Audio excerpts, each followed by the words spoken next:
And good evening, good evening, all. Welcome back to another playthrough live and exclusive to YouTube. I am your host, Swishbone, for the remainder of the evening. Now, for those of you who've never been here before, on occasions we play games blind here, giving our reactions, live chat, and plenty of bad jokes and banter in the chat box in that direction.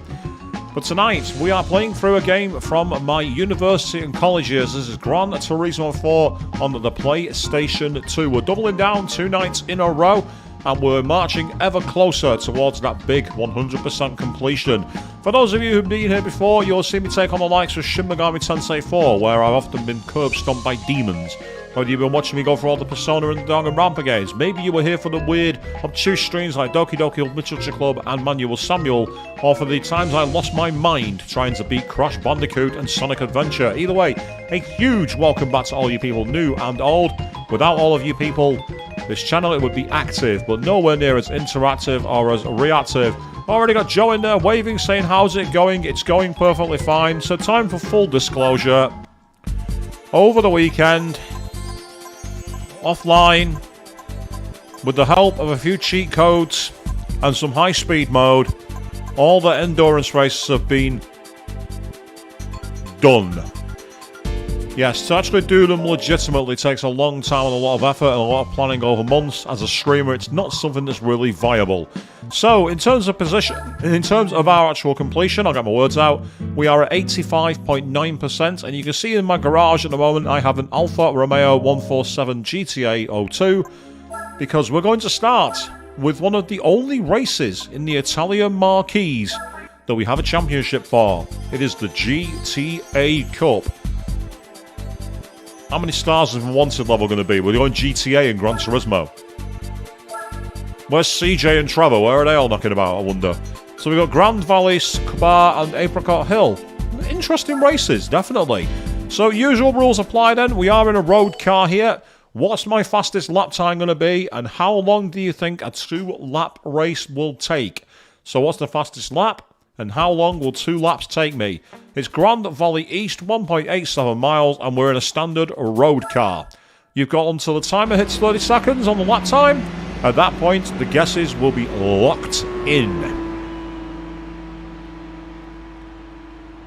Yes, the Grand Theft Auto Cup, it's... Obviously, I don't think that's what Kaz and everybody at Polyphony Digital were actually aiming for, but that's what I'm now officially christening this. Yes, give me that slipstream. Thank you very much. I'll have that.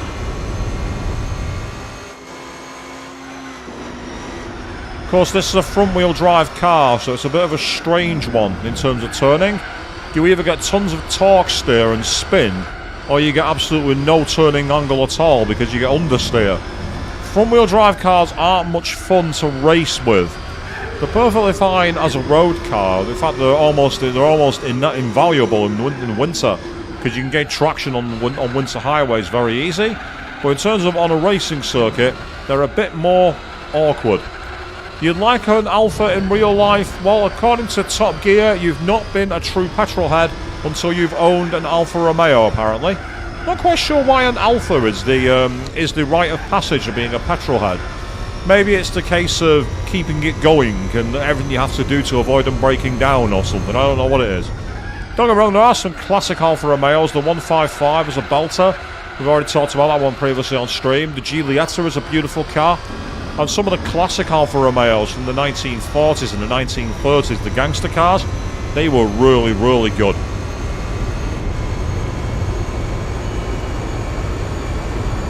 I think there was the one in the James Bond movie, is it the GTS V or something like that? That was quite a nice car too.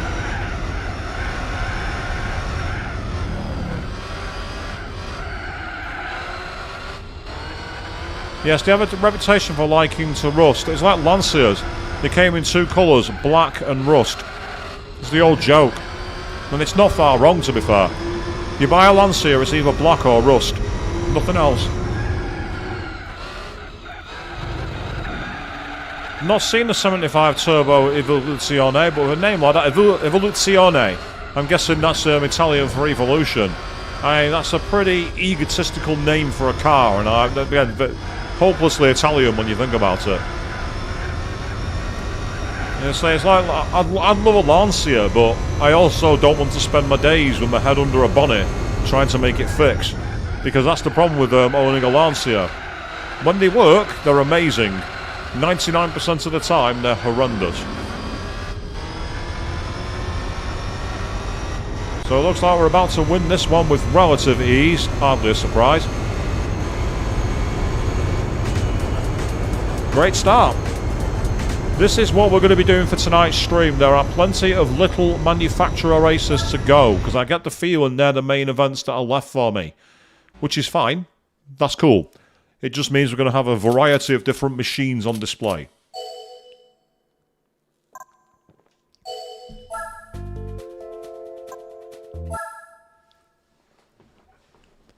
So for those of you who weren't here last night, what have you been up to? Did you enjoy the streams keep going? Oh yeah, some Lanciers would be a nightmare for parts, Joe. I used to live in a little town in the UK called Stockport, and I randomly saw a Lancia Monte Carlo parked up. I don't want to know where the owner was getting the parts for that, because it must be an absolute nightmare. That was the car, of course, where they decided to remove the brake servo because they were having problems with the brakes. Again, hopelessly Italian when you think about it. And I say, imagine trying to run a Lancia Stratos would be absolute headache as well.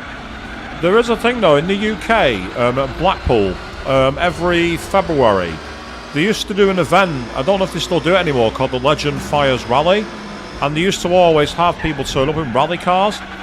And one of the sections they had were the classic cars who turned up, and they used to have like the Lancia Delta Integrales, the Lancia Fulvias, all racing alongside the likes of the Peugeot 205 and everything else. Amazing to see them still going, but God knows how to keep them going. So I've got all the power in the world for this, but I've not got much in the way of traction. Still, I've got another 2 laps to catch up to the lead car. And now I'm deep in the draft. I've got a chance.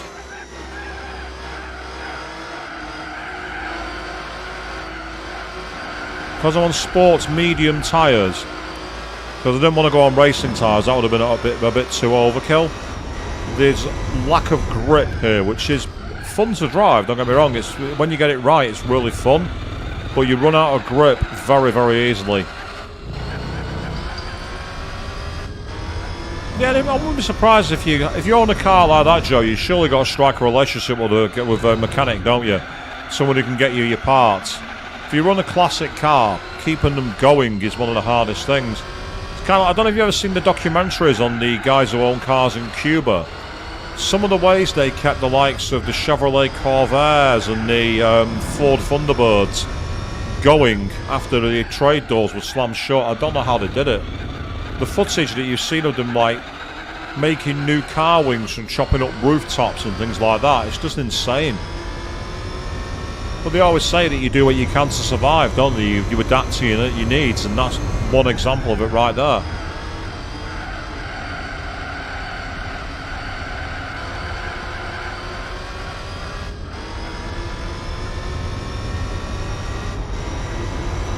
One more lap, and then we can... I think the next one I need to do, one of the tournaments I know I can do is the Mazda Miata Cup.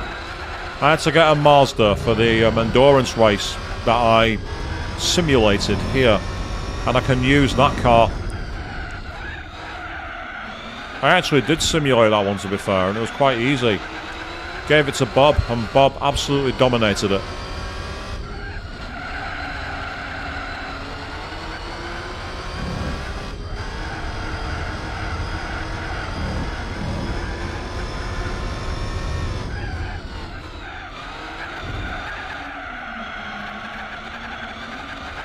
Listen to the car trying to find grip there, people. Did you hear it squealing?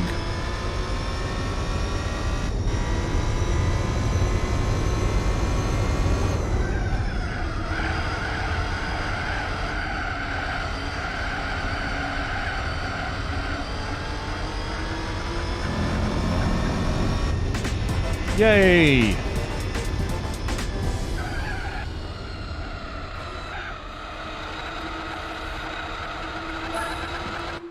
8-second lead. Not bad for a car which is a road car with sports tyres. I'll settle for that. That's good.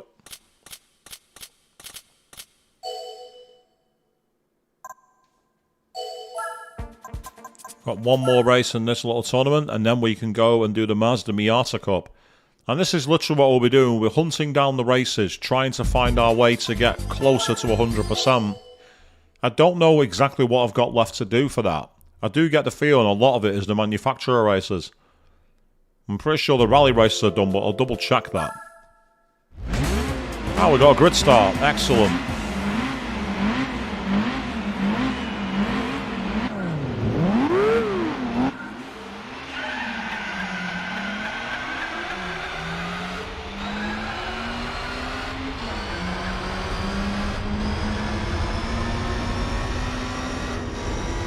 So we got 2 laps of Apricot Hill. Originally called Plum Strip back in the day.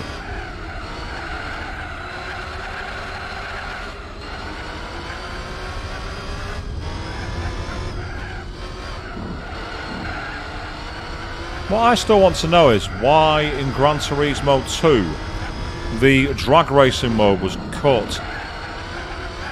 We had the cars, the HKS 180SX and the HKS R33 Skyline, but aside from blasting around the test course, what could you do with them? That's a good point, Joe. I'm not sure there's any races I've not got those done, because I'm pretty sure I went back and did a few of them at earlier points, like the classic car races. I'm sure I went and did those again. But it's worth checking out, to be honest. It's worth taking a look. I went and did the Gran Turismo World Championship ones. I did them. I did them using Bob off stream. There were like a couple of races where I just entered it as a single race.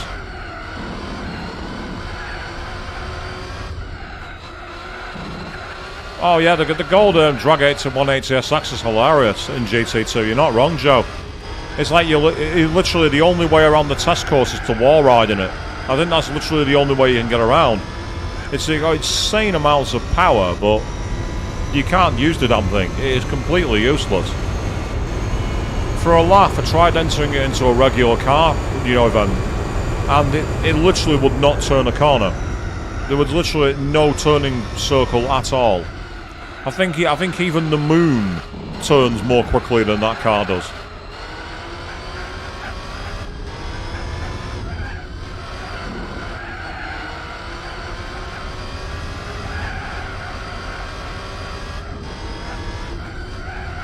Say there is somewhere in the game's code the HKS Drag Celica as well.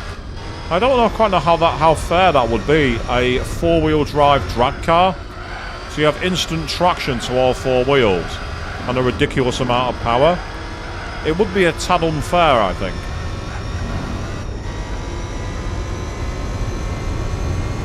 So I do love the graphical details in this game. It's so nice to see them clean up so well thanks to the emulator. Because obviously, for those of you who don't know and haven't followed this series, we are actually using PC SX2 on a PC to play this. Because, as I say, despite many of the PlayStation 3s having backwards compatibility with the PS2, they didn't have an upscale feature at all. There was no way to change them. And even the games that got ported from the PS2 to the PS4, unless they were given a full HD remaster, they were literally just the regular ROMs. So to actually see it upscaled is just amazing. It just shows you how much more you can find in the game.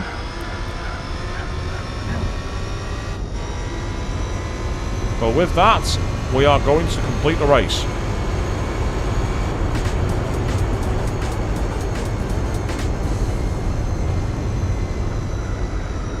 Yeah, they really didn't have much of a chance there, did they? So, now we can decide what car we're going to get. That's the question. I'm assuming it's going to be one of the classic Alphas. That's what I'm expecting it to be. But let's find out.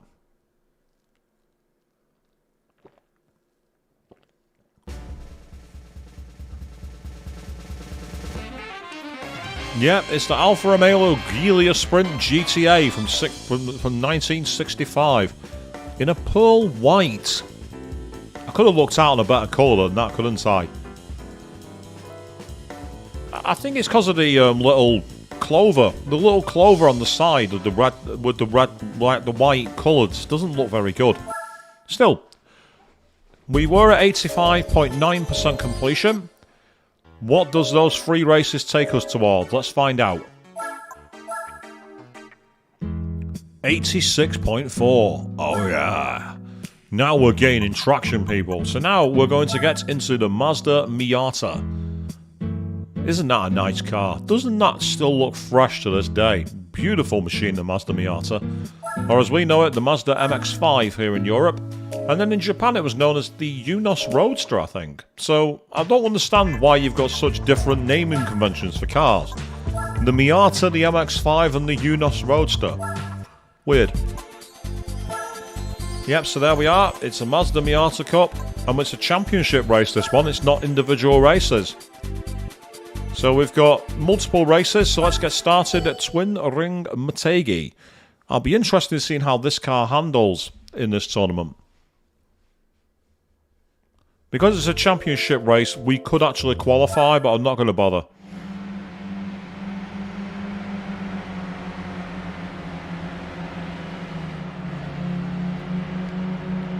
"37 miles an hour, it feels so slow." Come on, start the race. Get it started, come on. Hey, there we go.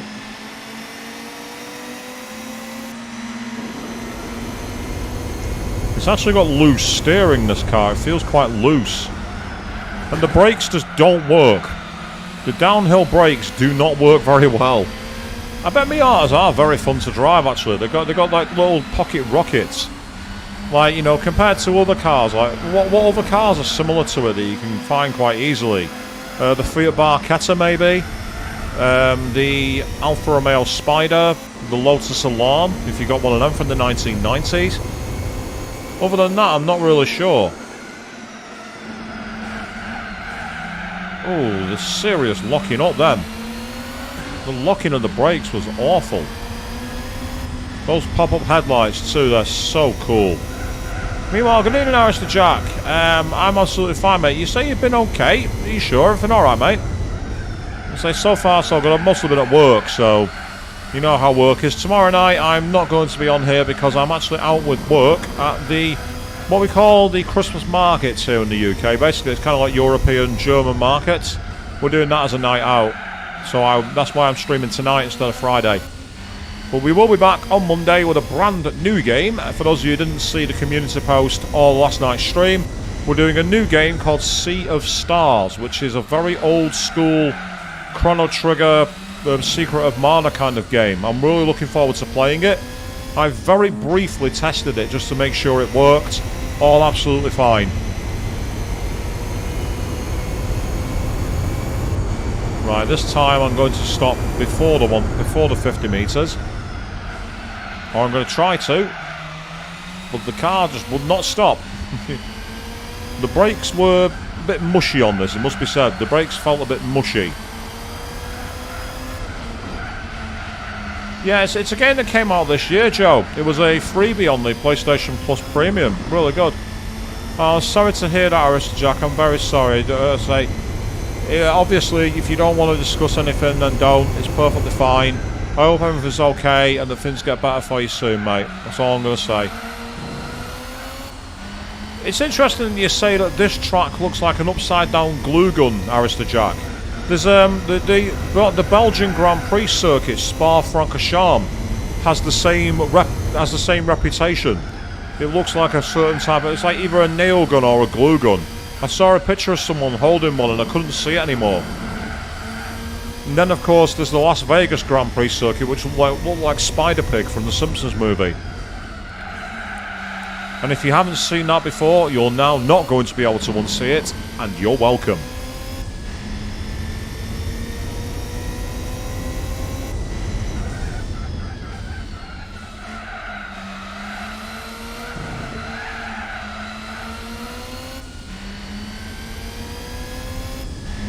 Well, race 1 looks well and truly in the can here.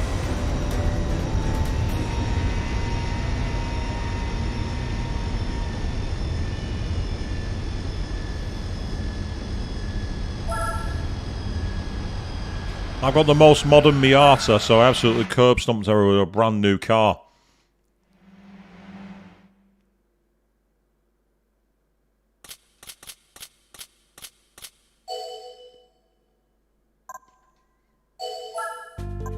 So on to race 2. I don't know how many races there are in this championship. It'd be interesting to see how many we've got. Oh, we're at Tokyo 246. 1 lap. We are going to Odaiba, people.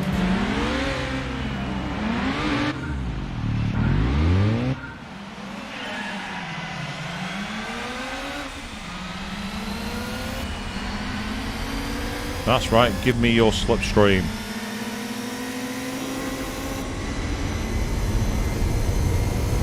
Right, just before the 100-meter board. I'm not running the risk here. So of course this is the circuit where I took on the endurance race in the Mercedes DTM car. That was a good race actually. It was a nice challenging race trying to make the tyres last in a car that was a little underpowered.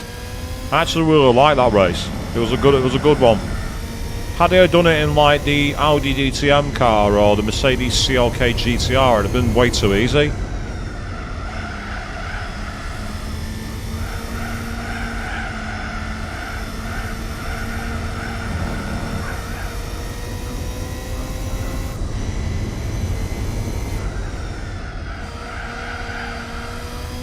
That's fair, Alistair Jack. No worries, mate. Leslie, whatever it was, I hope everything's okay. That's all I'm going to say.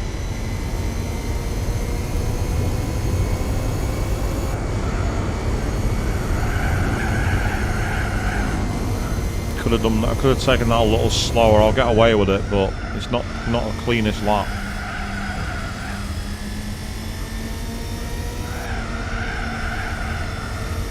Yes, hearing a turbocharged Mazda Miata is a little bit silly. It is very much a pocket rocket.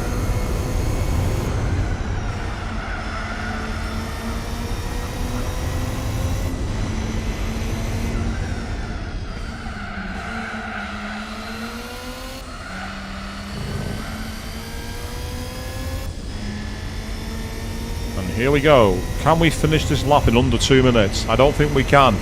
I think we're going to run out of time as we wave hi to the Sony building right on our left there.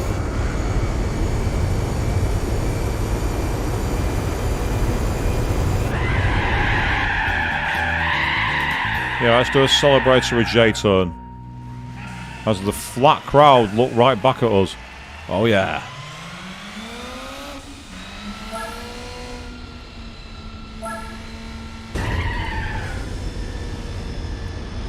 He smashed me up the backside. You rude mofo. Just because you lost? Ah, good evening, Snowbeaver. Spicy tuna. Sounds lovely. Sounds very nice. How you doing, mate? Good to see you. Welcome back to the stream.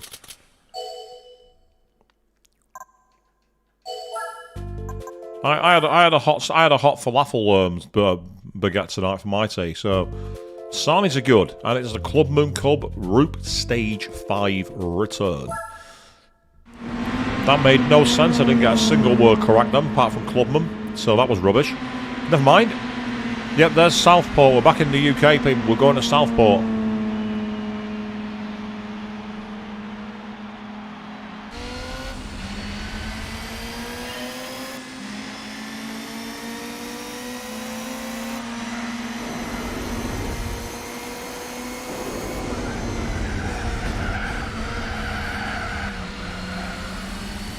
So here we go on the nighttime streets with the flat textured buildings, because of course it is. This is the PS2 era. We're not going to have the highest detail in the background, but I do like the details of like the crane trucks that are forming the barricades. I love that. I've just realised I've also not got rid of the get ready to drive. So apologies for that, people. I meant to remove that from my screen earlier. Years ago I did Snowbeaver. Yeah, I used to find tuna great because it was a great way of getting protein. So for doing training, tuna was awesome because you get like a small tin of it. Had like 47 grams of protein. It was amazing. It's one of the few things I miss since I've become a vegan actually. It was an easy way of getting protein in the body. Really good way.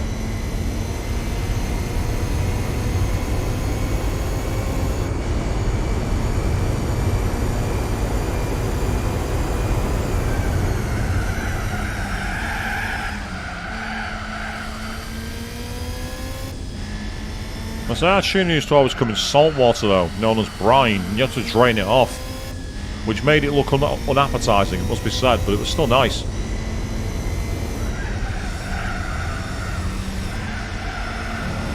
So I used to eat eggs before I became a vegan as well. They were another really easy source of protein. They're the two things I miss, to be honest.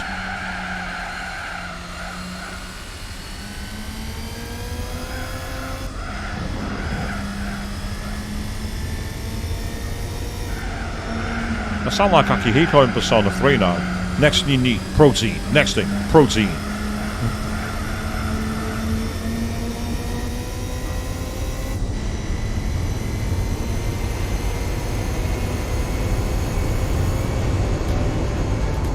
Too easy.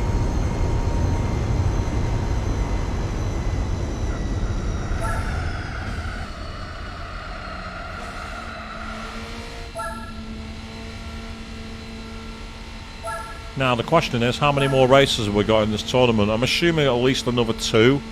It makes sense for it to be a 5-race championship. But then again, it could be a short one, I don't know. The Alfa Romeo one was only 3 races after all.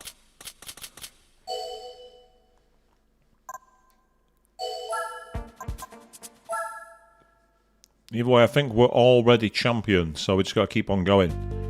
Oh, we're back at Tsukabara again. Of course we are.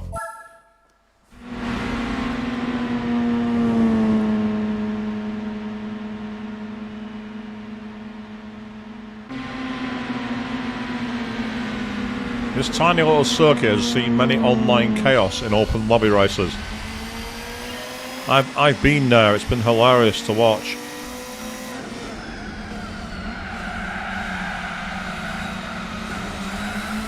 Interesting question, Snow. Whether I miss eating steak. In a way I do, but in a way I don't, because I've actually got I found some really good vegan steaks, which are just as good. In a way I do, and in a way I don't. It's one of those. I'll be honest, I've kind of realised how much steak smells when it's cooked now that I don't eat it. It's not put me off, don't get me wrong, but I don't think it's something I'm craving. Having said that, a really, really good juicy burger, that I do miss. I see some of these gourmet burgers on food challenge sites and I'm like, you know, that's the one thing I do miss, not being able to get good stuff like that.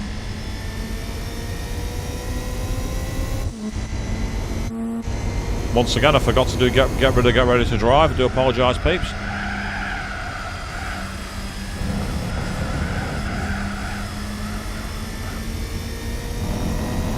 See how you like that.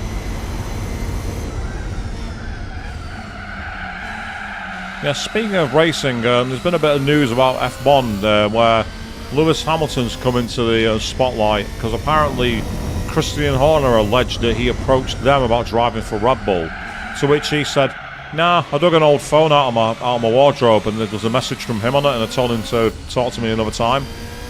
So it sounds like complete nonsense clickbait, and to be honest, it will be. I always find it hilarious watching the most tiny story get overblown by the media when it comes to things like that.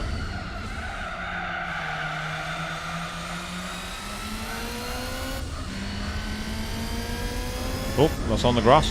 Well, of course it is race weekend this weekend, the final race of the season at Abu Dhabi in the Middle East. There was a rumour that that race might not go ahead because of what's going on at the moment. There's conflicts out in that area, and there's rumours that it might get targeted, but I'm expecting them to use head of state, extremely tight military security for it, because that nation love that race and what it brings for them, so they will throw everything at making it happen safely.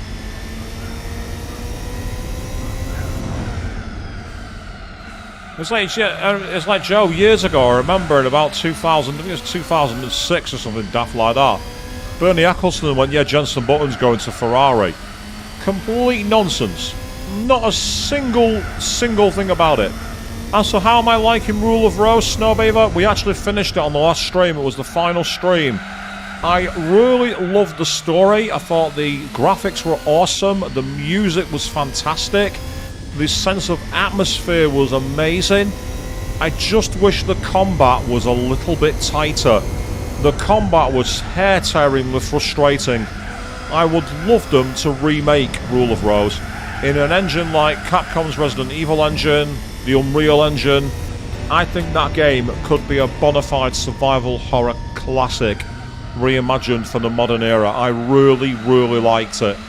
It's just to say, it's a shame that the combat kind of ruined it, because it had such creepy atmosphere. There were points in the game which were quite uncomfortable to watch as well, so it had that real sense of actually pushing the envelope for the genre. It wasn't relying on cheap scares or any cheap jumps or anything like that. You genuinely had a feeling that you were watching a group of characters really go beyond that sense of what's socially acceptable, and that was a really good feeling, really good to see.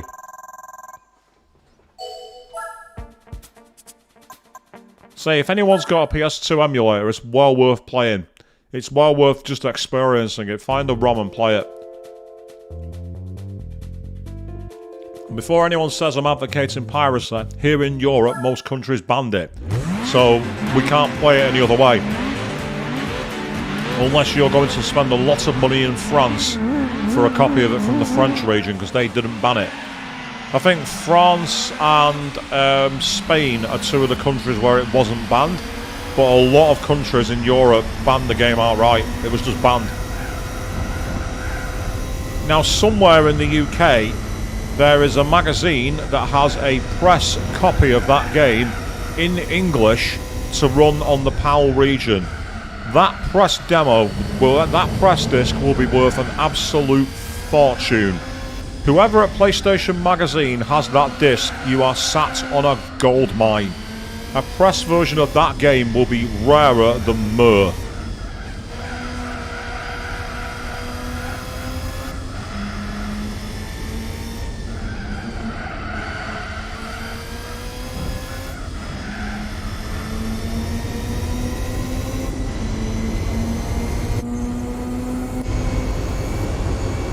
So Trial Mountain in the Mazda Miata. How classically Gran Turismo is this? Sunday Cup in GT1 driving a Mazda Miata, or a Nissan Silvia K's, or a Toyota Triano Sprinter A86.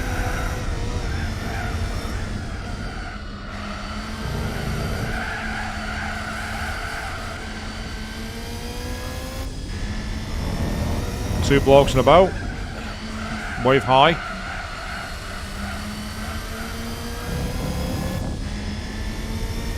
And into the proper Trial Mountain. None of this hairpin chicane nonsense. Quick flick left and right. Into the wall. Take off. Crash. Oh yeah.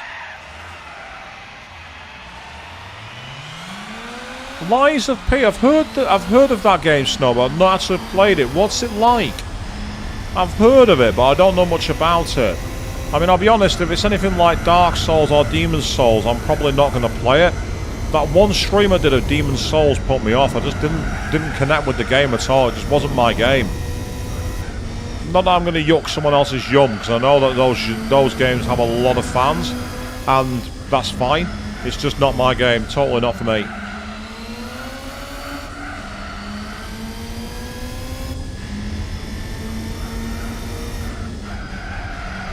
The only time I'll ever yuck someone's yum is Marmite. That deserves to be yucked. Yucked out the fucking window.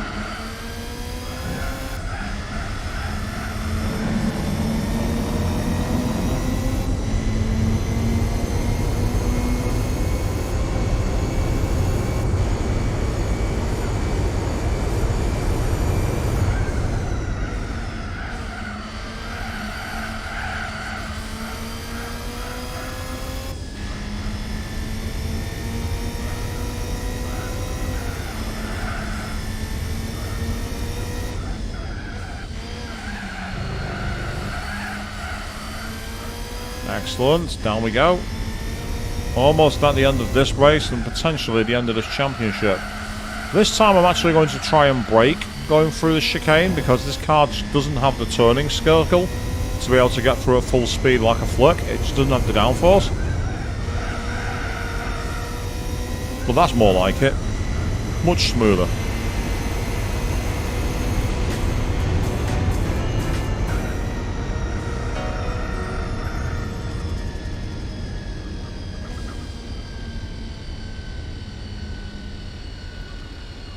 Interesting. So, it's Dark Souls meets Pinocchio. I mean, having seen Alice Madness Returns with Alice meeting Super Mario 64, I suppose that it's not beyond the bounds of possibility, but that's an interesting idea. The dark story of Pinocchio crossed with Dark Souls. It's creative, I'll give them that. It's a creative idea.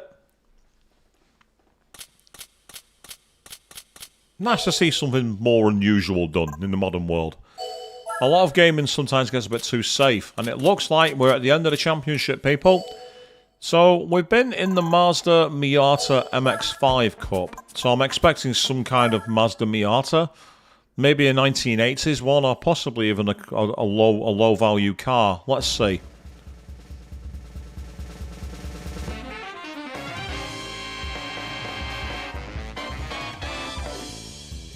That's an SUV. That's a disappointment. What on earth is that? That's one of the ugliest cars I've ever seen. That is hideous.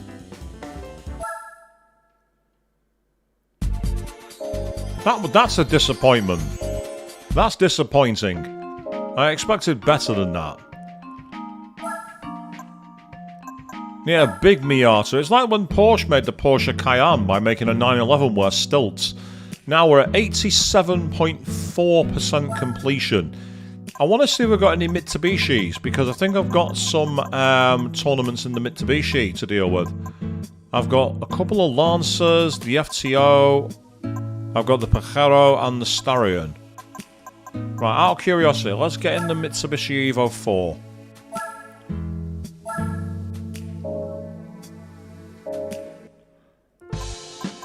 Because I'm pretty sure there's a Mitsubishi tournament that I've got to do. No, I've already done the Evo, but I've got the Mirage Cup to do. Oh dear. I've got to buy another hatchback, people. The Mitsubishi... So which cars are they? The CLX and the what? The Cyborg or the GLX? Oh, but a Mini, Snow. Minis were pretty good fun, to be fair. Minis are quite decent cars. Right, Mitsubishi Colt. Okay. Is that the one that counts? No, that's the Mirage. That's what I was on, not the Colt, the Mirage.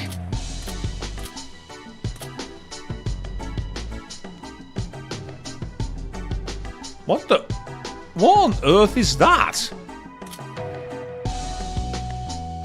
That's the CZ3 that you can't buy, so that's going to be a must be a used car then, I'm guessing. Right, okay, let's go to the 80s and the 90s. Right, 3000 GT, Sylvia Q's, FTO, Legnum. Must have been the... Oh, you mean the Reliant Robin. Oh, God, the Reliant Robins. Oh, don't get me started on those. Top Gear did a very funny video about how dangerous those cars are. They kept rolling over every 2 seconds. One of the funniest clips I've ever seen. It's not in the 90s, but I did see something out of interest that I might need. Believe it or not, I might actually need one of these. Ah, no, it's not that one. I saw another Daihatsu. And believe it or not, I will need a Daihatsu for one of my K-Cup cars, I think.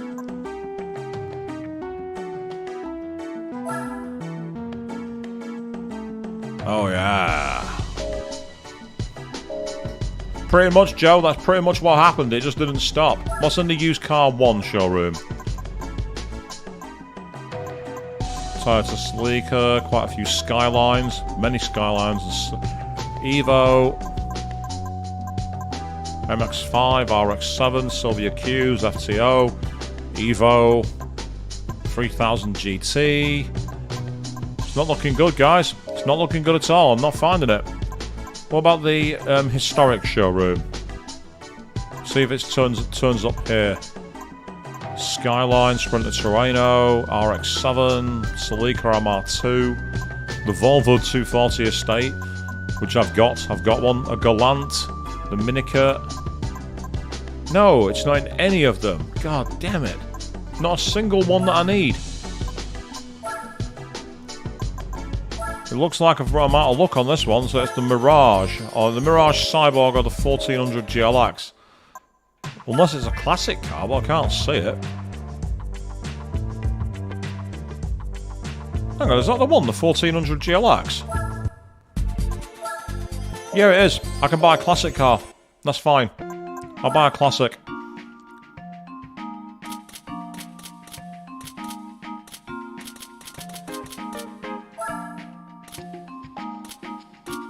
Oh, God. How 1970s misery is that? A beige box car. That is miserable Britain, the 70s at its worst. These are all terrible, but that one is surprisingly the least horrible.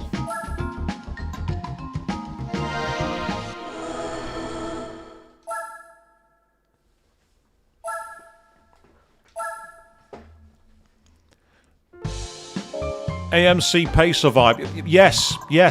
Actually, yeah, that's a really good point. And there's no restrictions. Right, in that case, then we're tuning this baby up. I'm not taking any chances with this one. First of all, let's go and get some extra oil in the car. Yeah, let's get some jazz music on, people.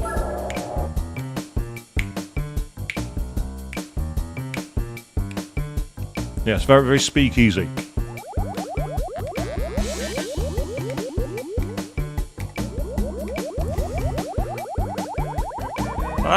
I'm not taking the mick, by the way. That music's awesome. The music's great. Especially this piano. Completely needless, but it's great.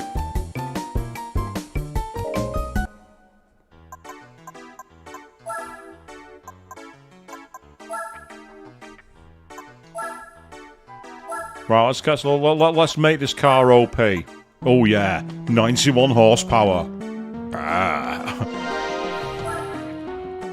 Oh yeah, we're going to be smashing the quarter mile now. Headbanging. I used to be a good old-fashioned headbanger back in my punk and my heavy metal days.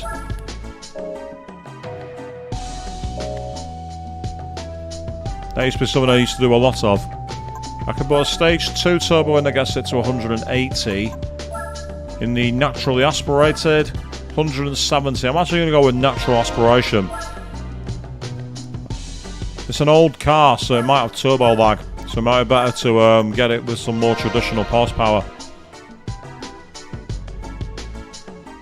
I've pretty much doubled the horsepower of the car here. This is the part of the screen that's annoying, watching the constant menu management. Watch this. Never mind. That didn't work.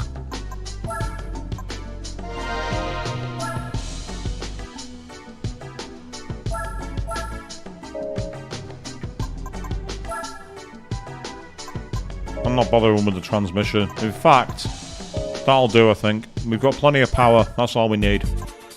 We're doing the Jeremy Clarkson approach. We're going for the whole power style.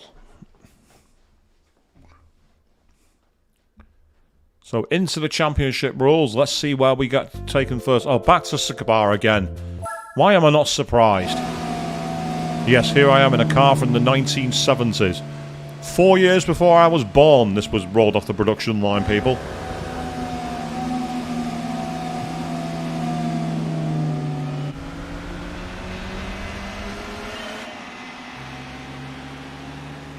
And even souped up, I might struggle with this car, you know.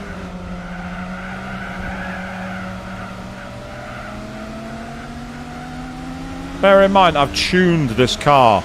I've tuned it. And it's not helping me.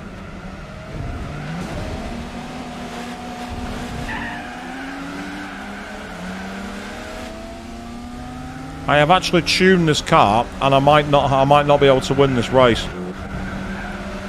We've got 3 laps though, so we've got plenty of time. So let's not push the eject button just yet. And ironically, there's one of these cars in the lead. This could be one of those tournaments where they decided to give the opposition cars much more power than the player as a way of increasing difficulty. Apparently they did that with the Opel Speedster and the... what's the other one? There was the Opel Speedster and the... There was another tournament where they made it really hard for no real reason, and I can't remember which one it was. Like the Opel Speedster one, the people say you need to put nitrous in your car and everything. I didn't have to do that, but apparently that's what you're supposed to do. Oh, ow. Even with the extra horsepower, this car is good. Yes, the 206, that's it, Joe. That was the one. I knew there was one more. At least you could cheese that one using the rally car, though. Here, you've got nothing to help you. I might have to actually take this car out and go and strip out all the weight and everything and put the gearbox in. Because I think the gear ratios are too long. I'm getting no power at all.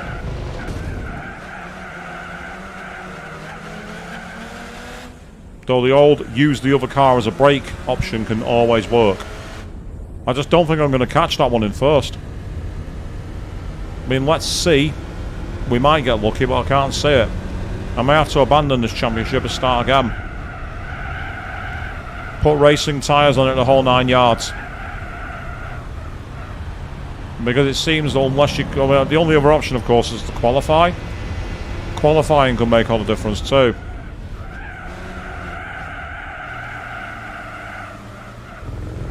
Yeah, it just feels gutless. It's gutless. This car is absolutely gutless. Even with the engine upgrades, it's absolutely gutless. Oh, I don't mean to do that. Never mind.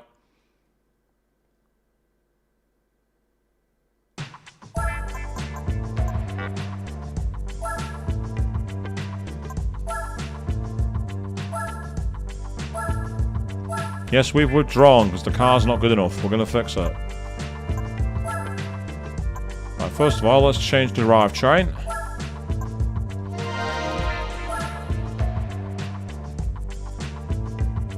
I mean, with all the power I put into the car, I'd have expected that to perform much better. I'm very surprised that it performed so poorly. Okay, it's a car from the 70s, but I'm still surprised.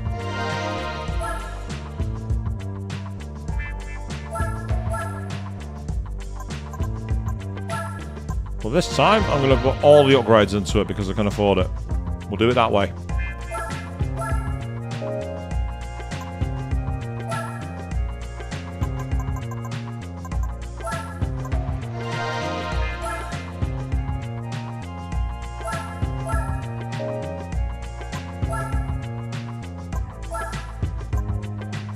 I won't mind, but it only weighs 770 odd kilos. It's a lightweight car. So I'm going to make it even lighter.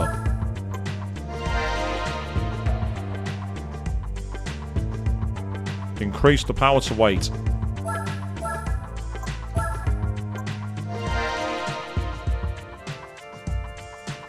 we're just taking on a 50 kilo diet. That's a lot of weight, I know. That's a lot of weight to lose. Right. Now that we've done that, let's try again.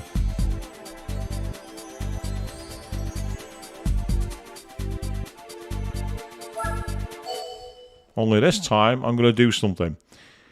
I'm going to make a quick save state at the front here, because if it still can't be done without qualifying, I'll qualify. But I'd like to avoid qualifying if I can.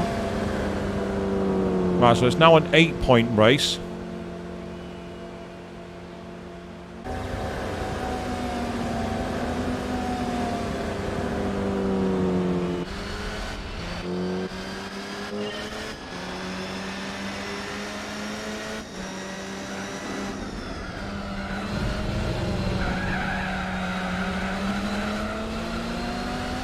Well, already that feels a ton better. That gearbox is making all the difference. The car's been completely transformed.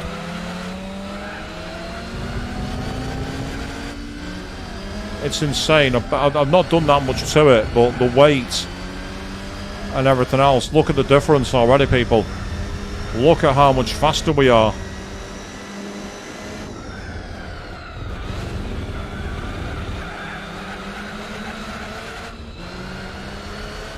Yeah, see you later.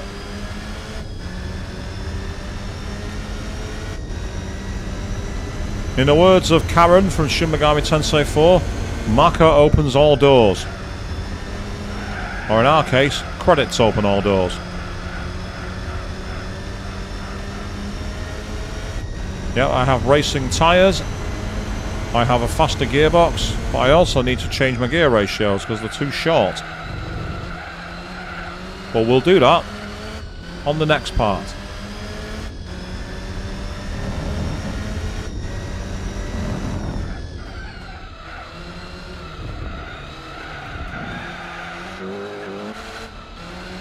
Yeah, so let's ride in the cockpit, people.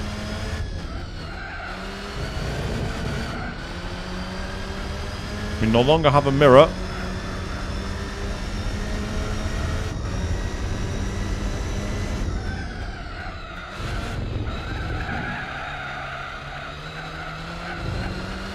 Although, interestingly, I don't know if you can notice this, but if you pay close attention, look at the bottom left mirror. I think the mirrors are actually working in the game.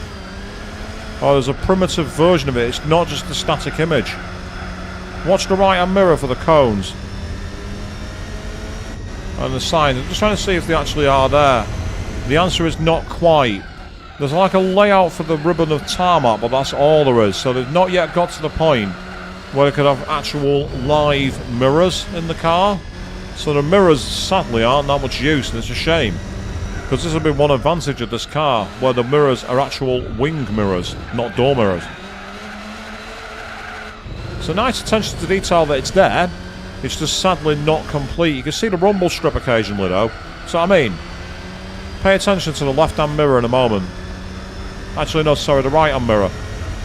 You can actually see the rumble strip edges.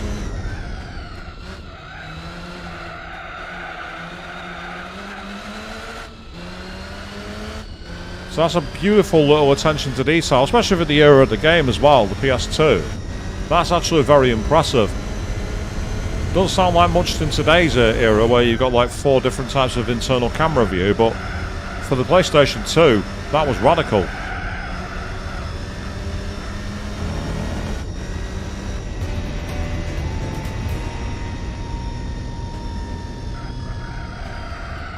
Yep, there's 4 of us in the 78 car. Yep, the mirrors work better than the ones in GTA. But who uses the mirrors in GTA? You just look out the window and start shooting, don't you? When you're in GTA.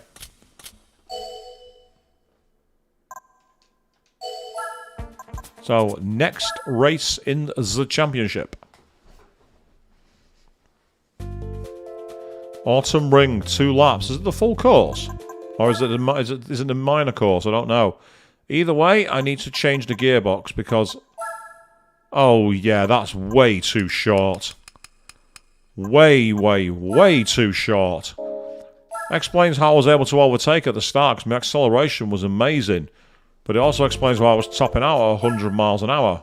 Okay for Scabar, but it's not going to be good for anywhere else. No, it's the full course. We're doing the full course of Autumn Ring.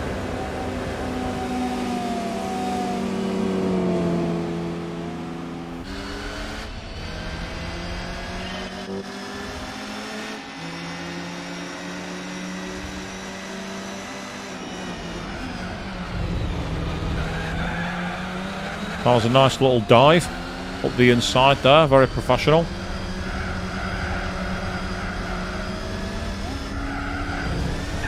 Oh, we've got a beige car. Where are you going? You on the right?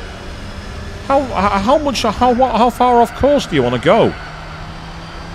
Do you guys know how to drive? The AI is awful here. What the hell?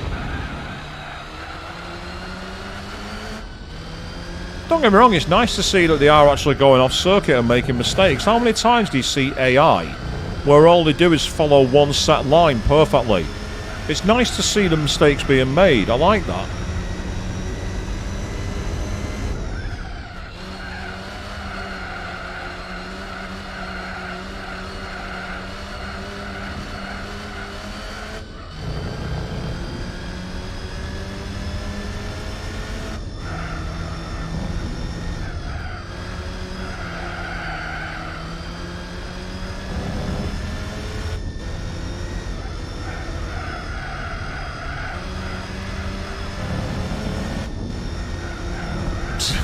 Say it looks like you're driving, Joe.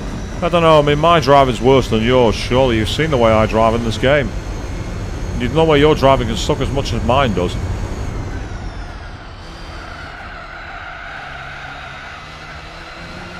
Karting line there.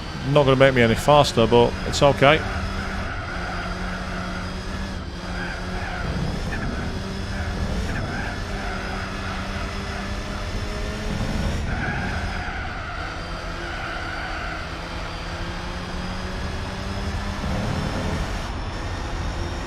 We're well and truly clear here, people.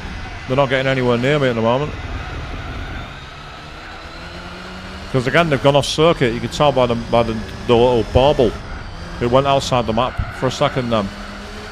So it seems that AI are useless when it comes to Autumn Ring. They don't know how to take it. Which is surprising. I'm actually really surprised.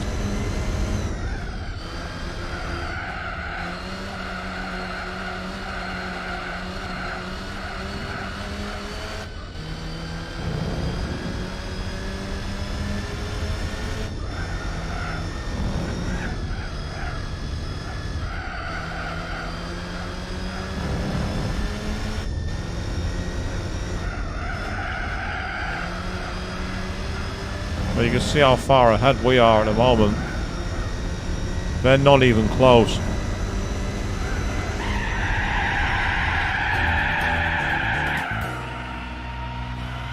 Completely needless, but why not?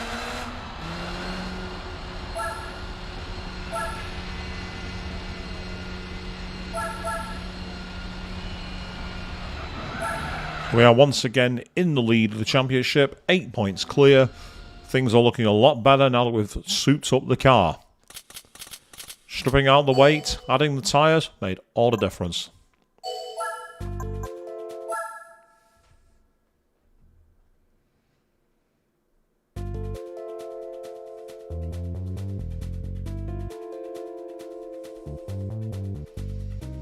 Special stage route 5 again. Cool. This time we're going in reverse, I think. Yes, those nice little lights. Now the question is, do we see the headlights actually ahead of us in the view on the camera bonnet? Let's have a look. Or on the hood, as they say over the pond in America.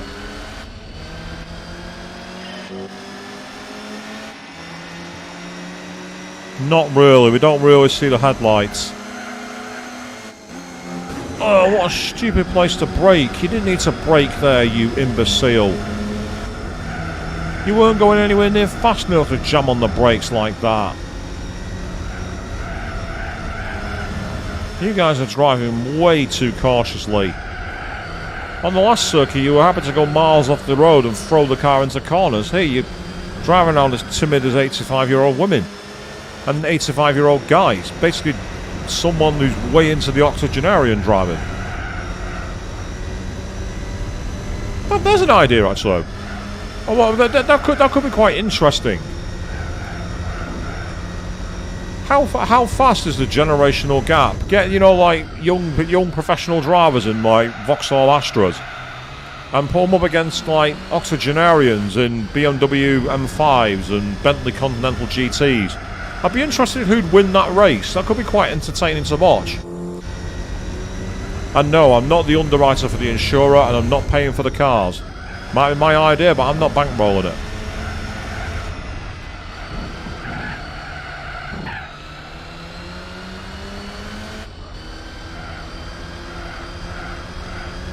Seriously, driving around like... They're driving around like... I said like 85-year-old people. No, actually. That's not fair on the 85-year-olds. They've got more power, they've got more speed. They're more interesting.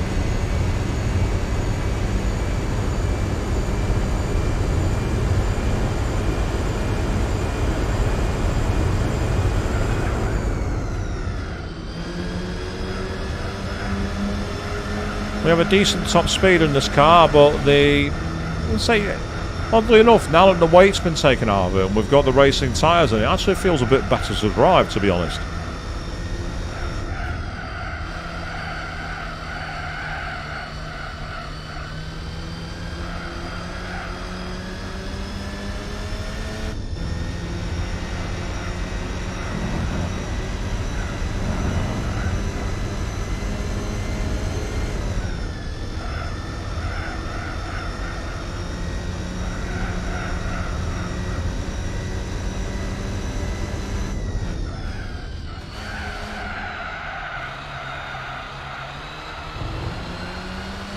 Yep, so far we're cruising to another victory.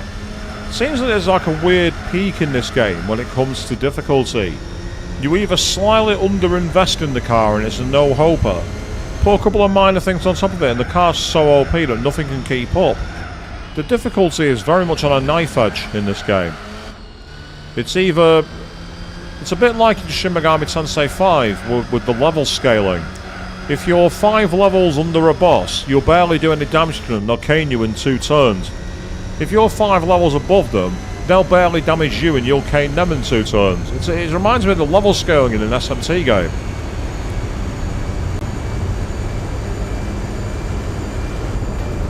Well, there we go, another victory, and you can definitely see the reflections in the mirrors here. If you look in the bottom now, you can see where we're going into the tunnels. That's a really neat little feature that we've actually got the track being rendered in the mirrors. For an era game like this, that's very advanced actually, it's very far ahead.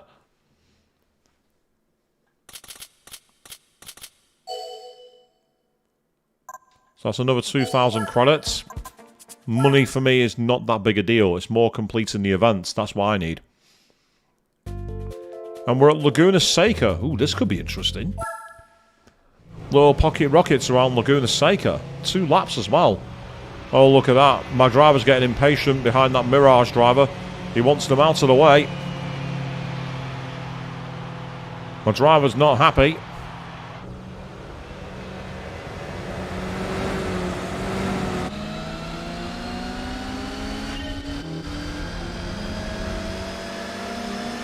Give me that slipstream, please. Thank you very much.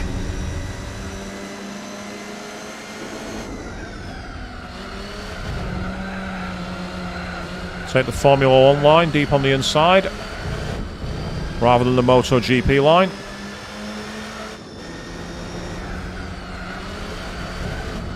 Oh, see what I mean? How far off circuit did he want to go then? He went absolutely nowhere near it.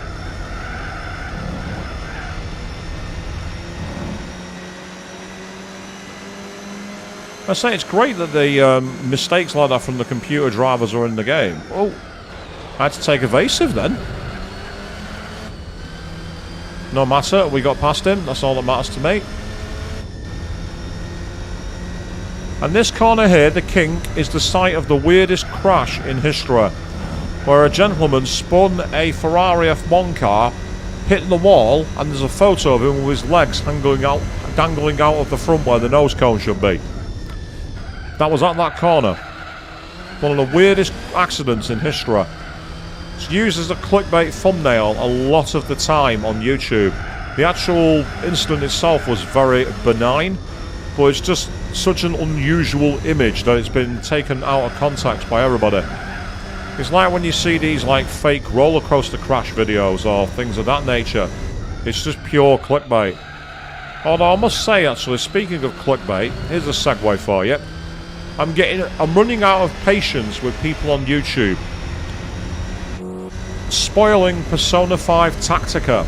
The game's been out for less than a week and there's already people sending clips of all the different images and, you know, endings and all this kind of stuff, saying it's out of context, you won't have any spoilers, and it completely ruins the game. Like, people haven't played the game yet. Stop doing it.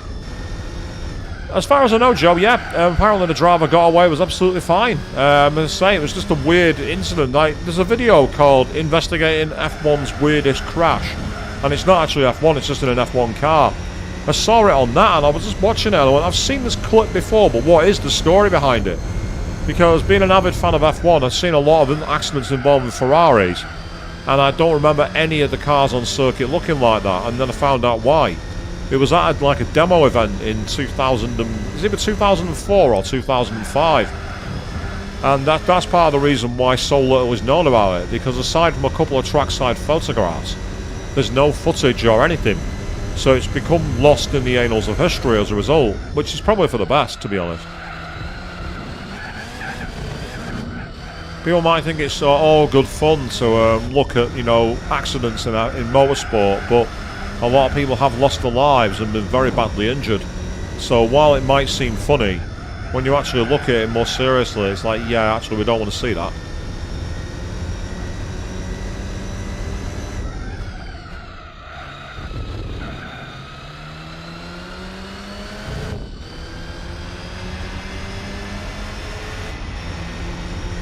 And on to the finish line, and we win by quite a long way.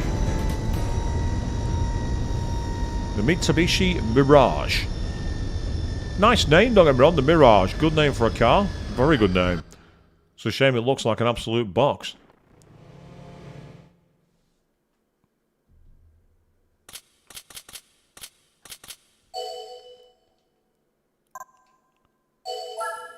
I need to see what other events I've got left after this.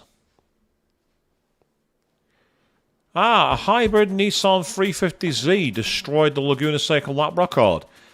I'm interested in that because I'm pretty sure the unofficial lap record was held by Toyota, because Cristiano Di Matta took their F1 car around it and did it in like a 108 or something. I'm pretty sure that Cristiano Di Matta held the unofficial record.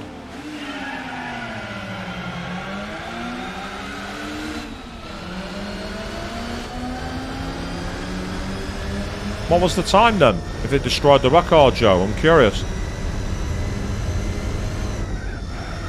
One lap of Laguna Seca. If we do this in less than 3 minutes, I'll be surprised. Beautiful circuit to drive though, this Suzuka. At the time, everyone hated it and I loved it. I'm like, this is a proper circuit.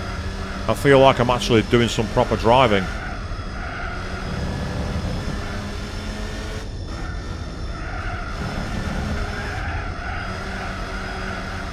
Nay, bother, that's cool. Yeah, get out there and go researching, get it done. Yes, because everyone listens to me and everyone acts like I'm their boss on street. No, absolutely not. That's not the way it works around here.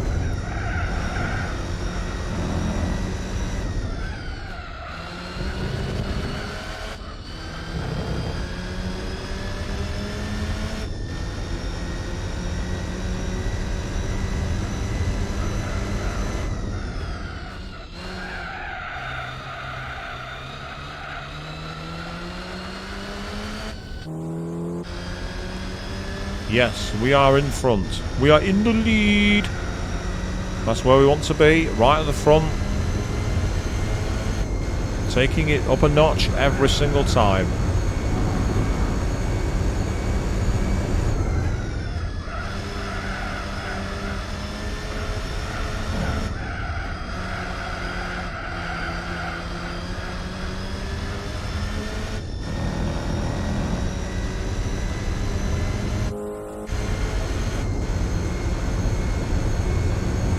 Well, we're actually in a very good position to finish this race in less than 3 minutes. I'm quite surprised. I expected it to take a lot longer given the cars we're driving, but it seems so far that we're holding up. We've literally got the chicane. And the lap time's 1:22. If that was in a race, that's amazing. I'm sure Cristiano Di Matta set a much faster lap driving the Toyota F1 car. But obviously that was like an unofficial lap record to my knowledge.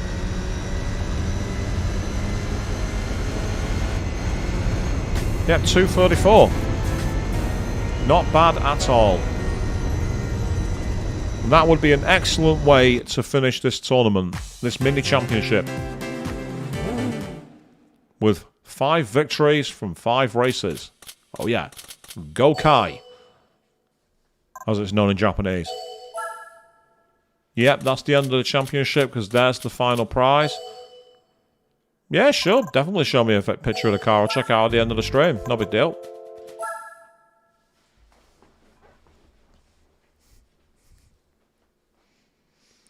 And the car we win is going to be that ugly prototype car. And I was right. Look at the state of that. What on earth was that trying to do? So the back end looks quite nice, quite charming, but then you see the front. I just don't... It's like they tried to make a mouse into a car. It looks like a bad computer mouse.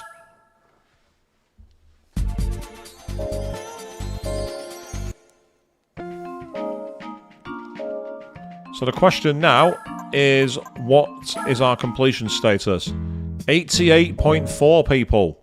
We're edging closer.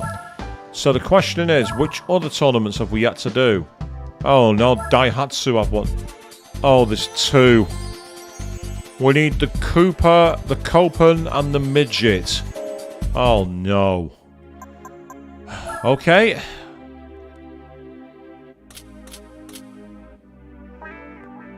I'm assuming that they're the same price, so I don't think it's going to matter. Let's go with the Spider. We might as well. I can get it in yellow. We'll have a Spider. We're doing this, people. We're gonna take part in the K-Car Cup. We're gonna take part in the Silly Championship here. So the question is, what are the limits? There's no restrictions. Right, okay. Time to throw money at this car, people. We're going to need all the money we can get into this, baby. Oh, God. This is going to sound like a broken air conditioning machine.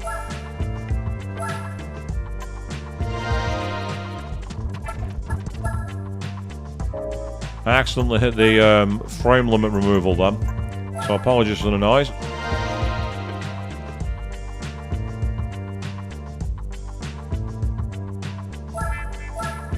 Yes, we're going to do the Daihatsu Copen Cup.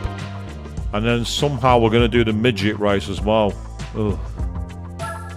I might quickly... Well, the midget I didn't see available in the main tour. I actually don't like that name for a car. There's nothing... Obviously, it's the name of the car, but when you think about it, it's not the best name. Yeah, we're going to get a full transmission. We're going to need to do something to the gearing. We've got to get some power from somewhere. This is going to be the most ridiculous car in the world. I'm going to be driving someone's shoe.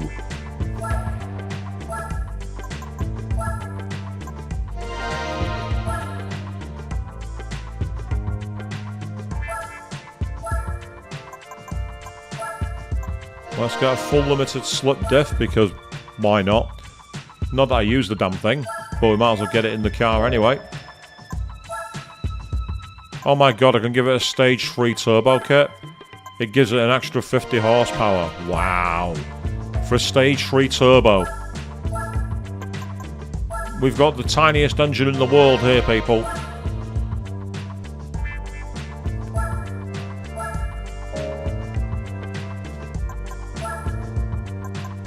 I'm not messing around. I'm actually going to give it everything. I'm going to take the most silly cars there is and take them to the top.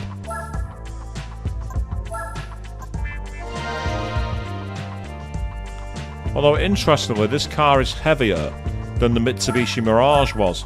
That's a surprise. The Mitsubishi Mirage is lighter than this car. I expected this car to literally have nothing but the chassis.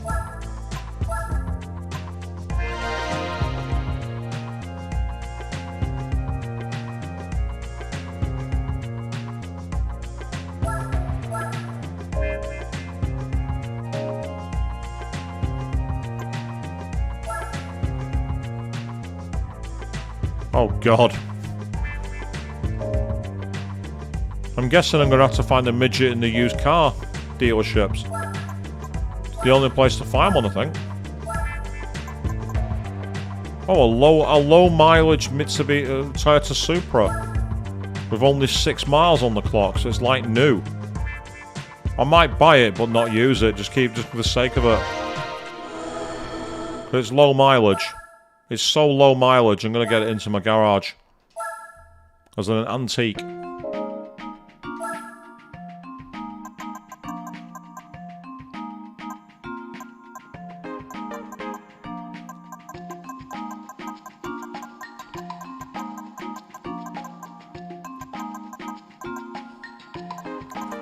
Right, there is another car that I'm going to buy here. I just saw it for only 6 miles on the clock. A Suzuki Cappuccino. Oh yeah. Look at the state of that car. With just 6 miles on the clock.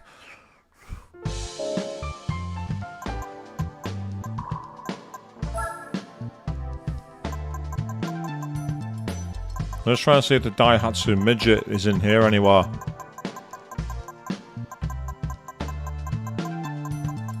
Nope.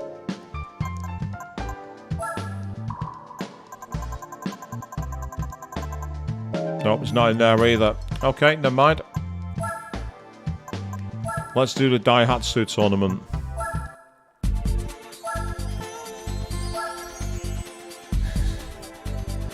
And what would you know it, we're back at Scabar again. Of course we are. Get used to the same circuits, people, on these tournaments, it seems. It seems that they like to have them at the same places.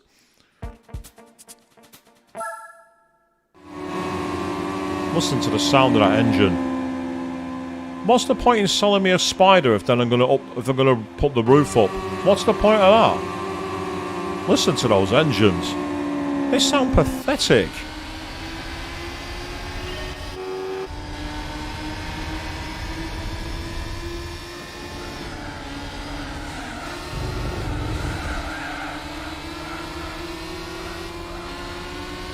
Oh yeah, that's a pleasant sound, isn't it, people?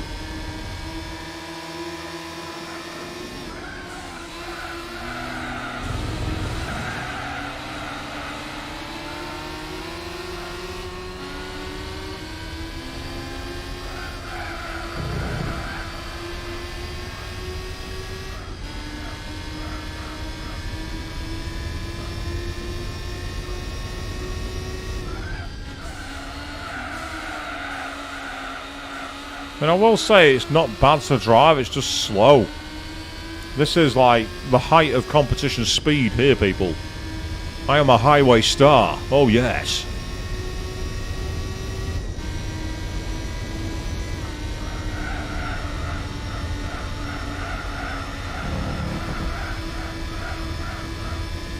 Although, to be fair, it did take that corner very well indeed. I actually really like the way it took that corner.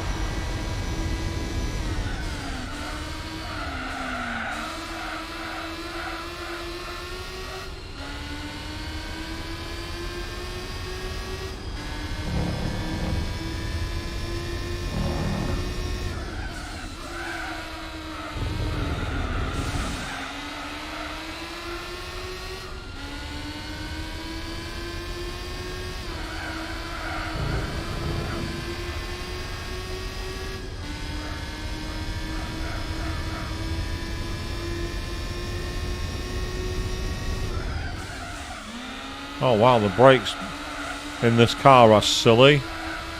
But this is pathetic, people. Let's say at some point I'll need to play Metropolis Street Racer just to show you all the lawnmower car you can unlock. It's the silliest thing in the world. I'll have to do that as a, like, you know, probably not as a stream, but as a video, where I show you the stupid prize cars you can get.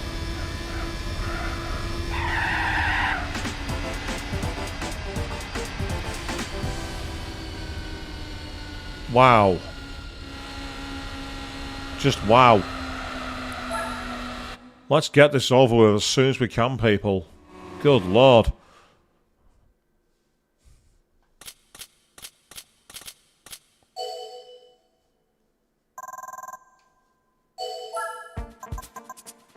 Right, so that's race 1. There's 2 more to go in this irritating little cup.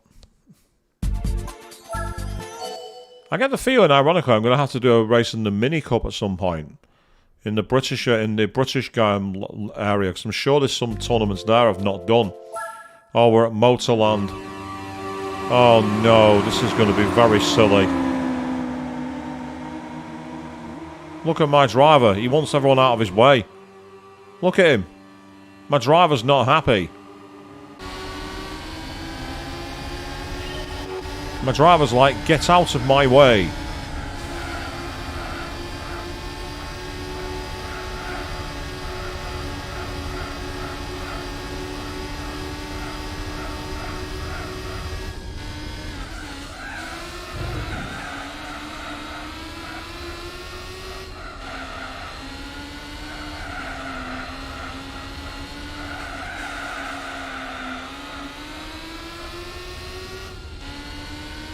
I mean, we're not doing too badly at least. We are in the lead, but wow.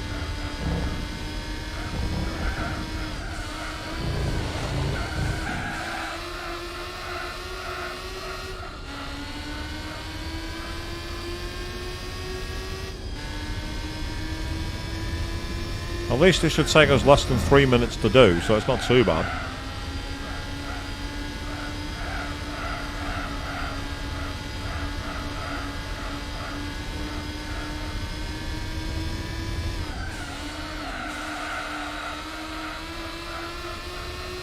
Let's keep it coming.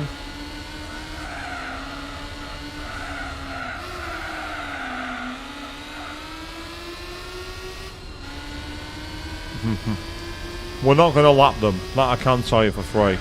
We're not that much faster.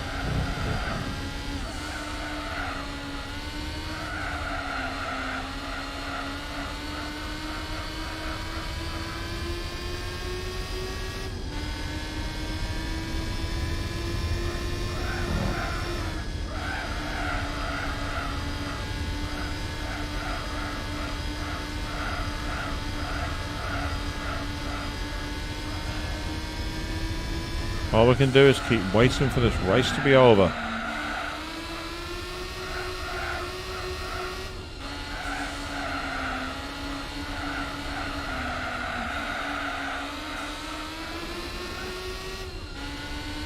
A little bit of toe onto the gravel then, because why not? I might as well push the envelope as far as I can.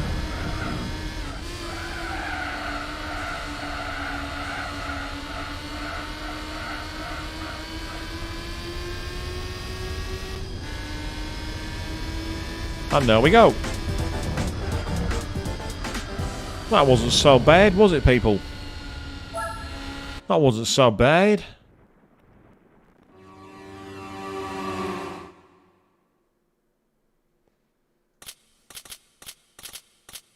Still 7,500 credits for that race.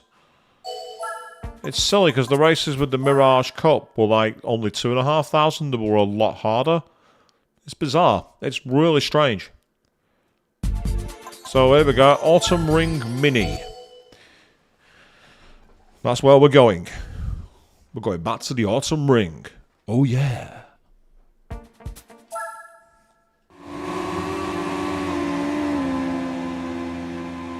This is the thing about Gran Turismo 4. They really did include a lot of things you can do with the cars. They included a lot of races of all different kinds. In terms of event variety, this race nailed it. Or this game nailed it rather than race. Oh, get out of my way, you. Move. Get your high heel shoe out of my way.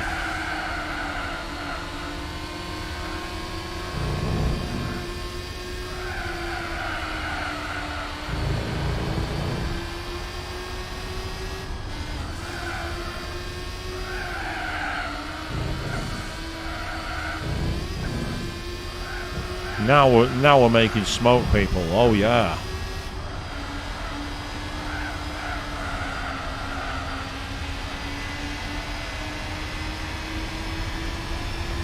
This is hilarious.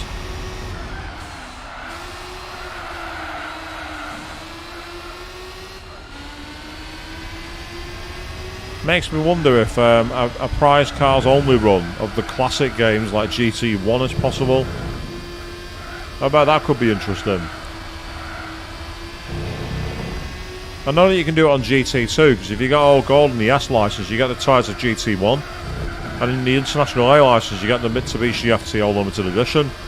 Both of those cars cane every event between them. You don't need to get any other cars at all.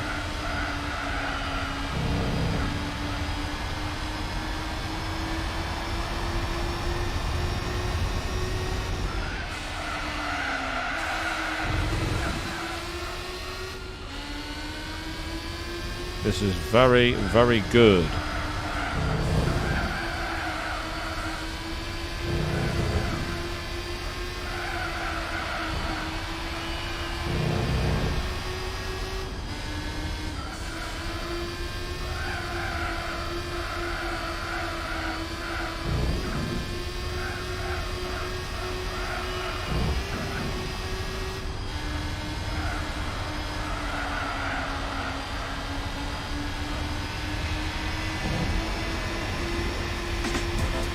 Well, that was easy.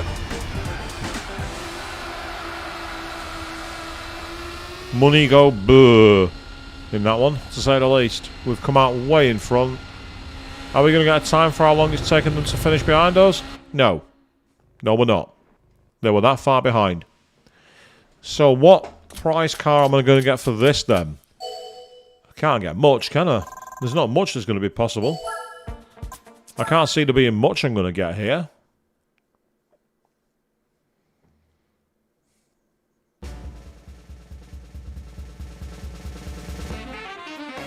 We got the Storia X4. Okay, I guess. So the question is, I need to get a Daihatsu Midget 2D type. I mean, that one you can't buy, and it's the original Midget, so it's not that one. So where's the Midget 2D type? Because it's not in the bargain box either, so I can't buy it there. It must be in the used car dealership. The only place it can possibly be. That's now updated.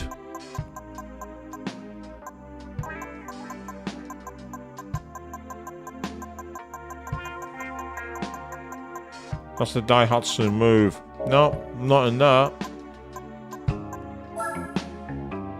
Their car, I think, hasn't updated, I don't think. Mirror, Move. Storia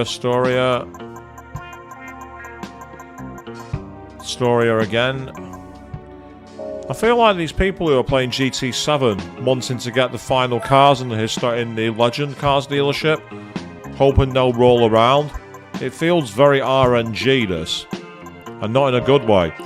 So with that in mind, I need to do another tournament to open this up. But we're 88.9% complete now, people. Oh yeah. We're doing this. I think we're done with the Mazda ones. Yep, that's fine, so they're done. Subaru, sure we did these. Legacy and Stars of the Pleiades, I think. Yep, we did that one, so that's fine. Acura don't have any, I don't think. Nope. Dome certainly don't, almost certain of it. Yep, thought so. Tommy Kyra, nope. ASL, for those of us who use chat rooms in the late 1990s will know what that means. They don't have any either. What about Toyota? Oh, there's no Supra Cup. That I'm surprised at. I thought there'd be a Supra Cup. Meanwhile, Suzuki. Ah! The K car and the Concepts. So you need either the Concept GSXR2, and for that one you can use the Alto Works or the Cappuccino. That's fine, we'll use the Cappuccino. We'll use that Cappuccino I got that had almost no miles on the clock.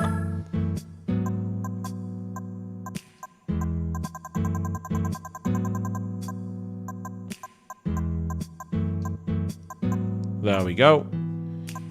That one's got slightly more horsepower. I'll use that one. Yes, we're in the low-powered cars tournament tonight, people. That's where we are.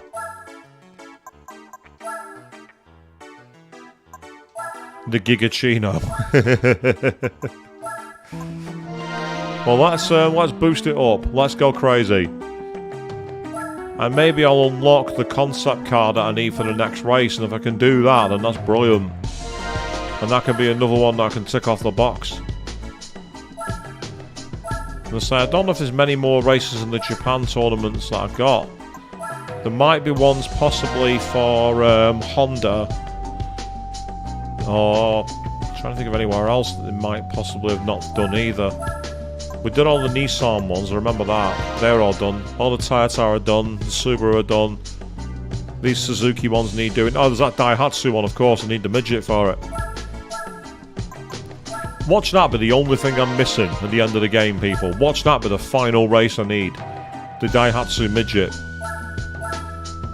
Now that I've said that, it's going to happen. It's always been annoying where you're trying to find... yeah, Chrysler have one, yeah. And I reckon there's a few in the British area as well. I expect Mini to have them. I don't think I've done any of the Aston Martin ones. I don't think I've done any of the TVR ones.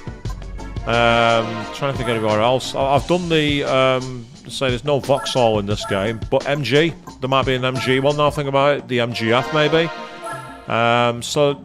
there's probably a few more I've still got, but I reckon a lot of them are in Japan.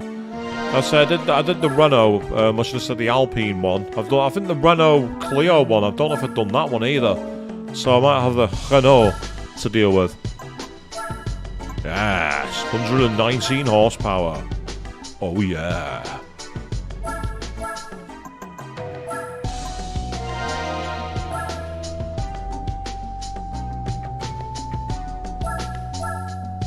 So there's definitely some more races to do yet. So we're not done yet. Now I'm not going to take out the weight on this one. I'm going to gamble on the car not needing to be weight reduced.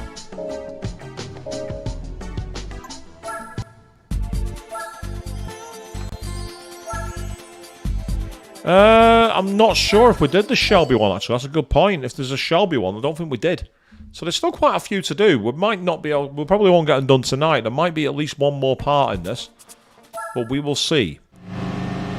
It's a one-point race, people. We are going to be far too strong for the opposition here. Oh, they're all in, like, wagons, and I'm there in the little cappuccino. It's crazy how this car is allowed to compete, but I'm not complaining. It's a good little machine.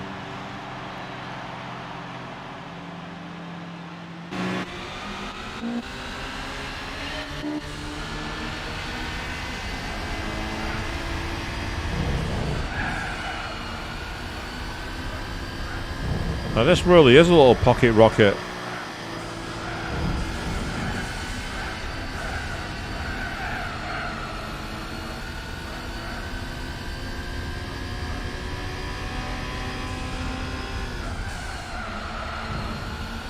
This actually is a very nice car to drive. I'm actually enjoying this to drive.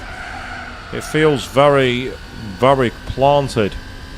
It's just that it's not got a lot of power, but the thing is you can throw it into corners and it just sticks. It's really nice.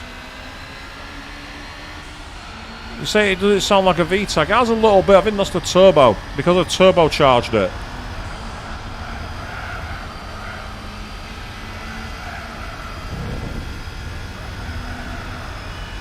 Meanwhile, good evening, Queen. Just seen you jump into the chat and saying you made it. How is everyone? So far, all is good. I'm trying to go through the low-powered tournaments here to get even closer to 100%. And we're having fun so far. We've had some really interesting races, to say the least.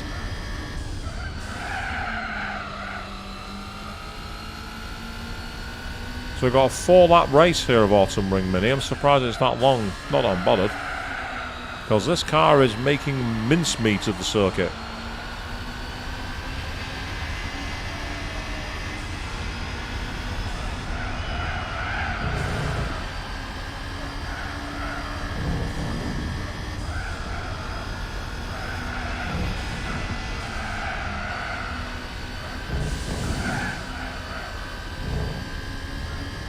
You can see how much fun this car is to thread the needle. Well, it's great fun, to be honest.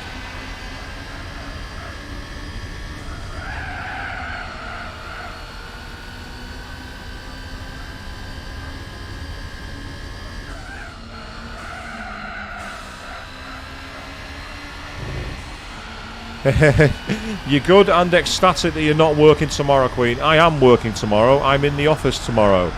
But I'm not going to be in anywhere near as early as normal because my team are doing an outing after work. So I'm on a full regular shift tomorrow, which means I can get a slightly later train in the morning, which I'm very, very happy about. So that's going to be nice. And we're going to be going to the Bavarian markets here in the UK. And it's going to be an intriguing experience for me because I've never done it as a vegan before. It's where everyone normally eats bratwurst sausages and pork sandwiches. And I'm going to be there not being able to eat meat. So that's going to be interesting to say the least. Be interesting to see what they've got on sale.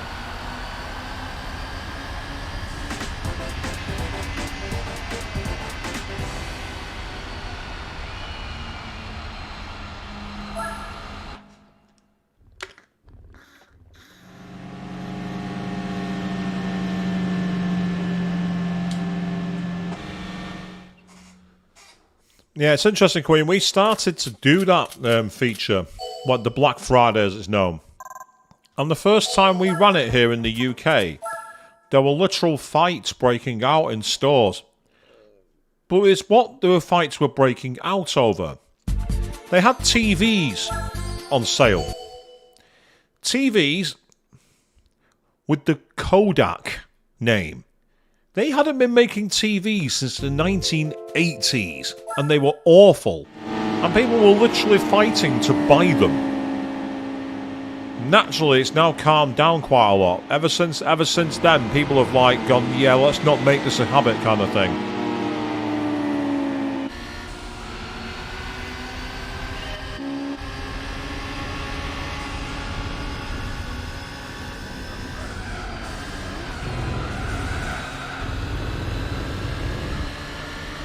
Oh wow, this car actually does accelerate very well out of corners. I'm actually amazed at how much power I'm getting out of the car.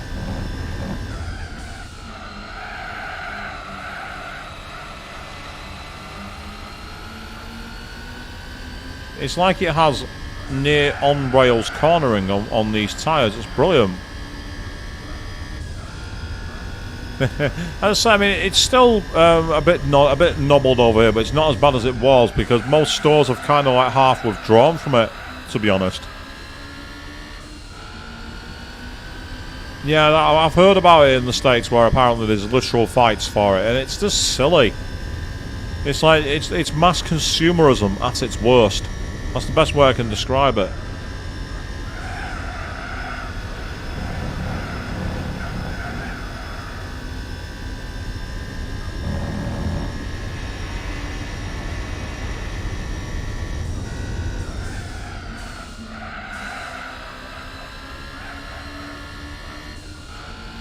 You get crazy about in parts where you are as well, do you?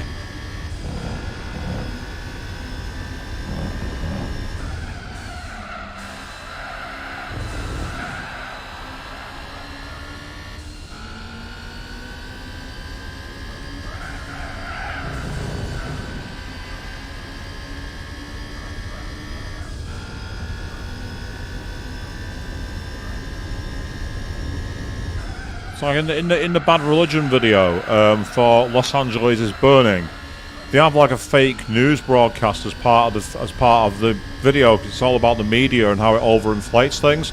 And one of the ticker announcements underneath the fake newscaster is mass panic around retail up 25%.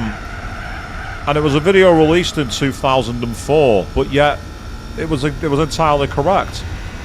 Because look what happened in 2020. Retail did go through the roof briefly as people panicked.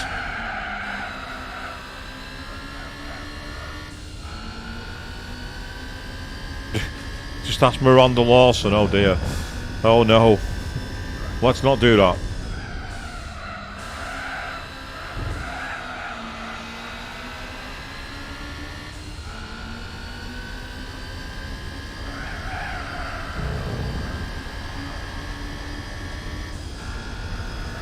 Wow, I am obliterating the field in this race. I am literally obliterating them. It's true, yeah, toilet paper became a huge commodity for some reason. I remember, I think it was in Sydney, Australia, or Brisbane, somewhere like that. Some guy tried to take back a load of toilet paper they bought as a panic thing during the pandemic. And the owner of the store went, "No, mate, you bought it, you keep it. Get out." Refused to take it back, saying, "No, you bought it. You deal with it," basically. Speaking of, like, you know, you bought it, you deal with it. I remember a story a while back where someone had basically owed money to a company of some kind. And they weren't able to pay it off. You know, they were on, like, silly payment plans of, like, £1 a week or something daft like that. And so this company who they were paying decided just to sell the debt. They went, bollocks to it. We'll sell it to somebody else. We don't want to waste time with it. So this other company got in contact with them and said, yeah, we've now bought the debt, so you now owe us this money. And this guy just went, if you bought it, you deal with it. It's not my debt anymore. Goodbye. And refused to deal with it. He said, I'm not in a contract with you. I'm not paying you a penny. And got away with it. That's a scummy tactic that's allowed in the UK. Companies can buy people's debt. So say you owe, like, I don't know, £1,000 to, like, a credit card company. They could sell your debt for, like, £100 or something like that. And another company would then contact you saying you owe us money. It's a scummy tactic that's been allowed to go on for too long. I don't know why it wasn't made illegal. Now you might think, well, why do companies sell debt if they owe it? Well, quite simply, they know they've not got any chance of getting the money back, so they make a little bit of money and write it off, and then try and panic people to pay it.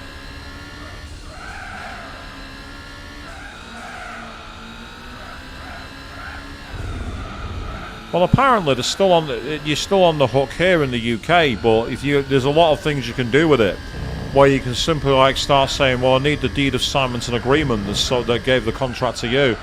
Also, I've not entered into a contract with you, so as a result of that, you have to prove I owe you the debt. And you end up tying them up in so much litigation that there's just no point to it. They write it off. They realise that you're not a sucker.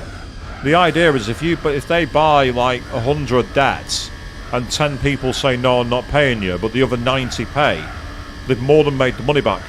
That's what they rely on. They rely on the ignorance factor.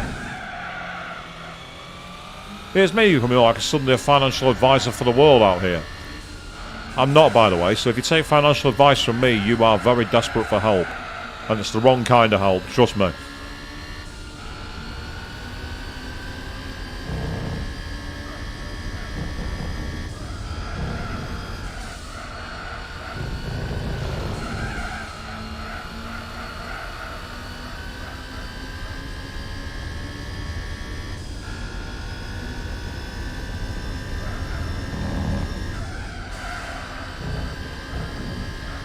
But yeah, so this race, I want to get it over as quick as possible because I really don't like this circuit. Although I've got to say, this car, it handles like an absolute dream. It can fly around corners. It's got no power whatsoever, but it has so much grip. This car is ridiculous. On a pair of racing tyres, this is an absolute rocket. It grips and grips and grips.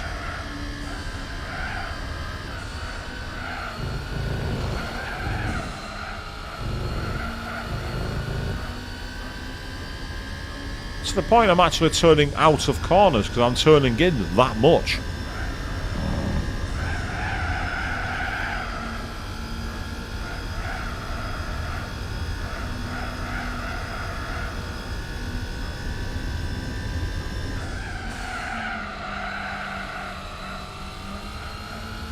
I'd say it almost turns as well as the F1 car does, which is ridiculous.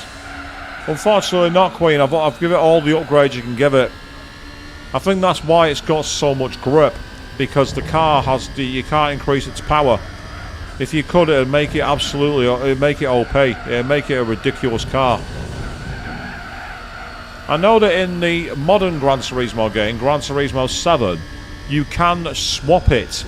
You can swap the engine with another engine, and it has loads more power. People use it all the time to grind money on certain circuits. But in this game, engine swaps weren't a thing. Was it Gran Turismo 5, Joe, where they first brought in engine swaps, or was that later? I'm not sure. I think you could swap the engine from like a Suzuki Escudo Pikes Peak into it in the most modern game, or something silly like that. And it absolutely decimates the opposition. Decimates it. So what prize car have we got here, people? We've won the Daihatsu Concept, the Suzuki Concept S2. That's good, because I need that car. I need that car for another tournament. The Suzuki Concepts. So let's quickly get back.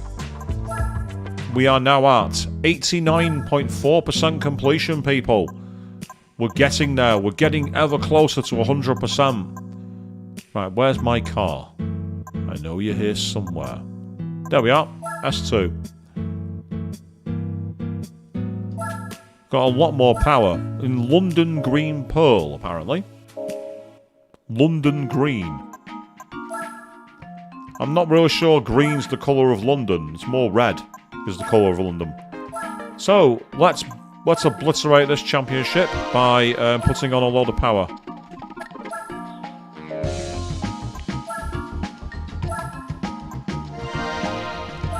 Let's do the same tactic. Put a load of power in it. Put a fresh pair of tyres on. Spend a load of money. And obliterate the competition. Oh, we can put NA tuning in to give it 238 power. Or we can put a stage 2 turbo to give it less. I think I'll naturally aspirate it.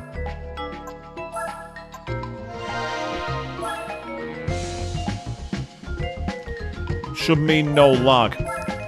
That's a good. To be honest, Quay, I don't think I'm going to need to change the oil. Once I've got this power in, I'll be all right.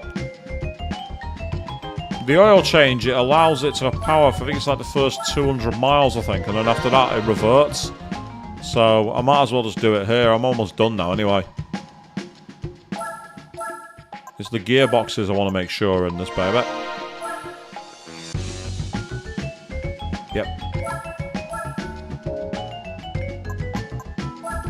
There we go. Gearbox. Drivetrain. I find it weird you can have a regular clutch and a full racing clutch, but not a semi-clutch. It's strange, that. Very strange. A triple plate clutch, we'll have that. Got a racing flywheel in the car. Yes, we've only got 6 million credits left, people. We've got to be careful we don't spend all our money. After this, I might do a British tournament, just to change up the format a bit. And tyres. Racing mediums. Yep, 5994 people.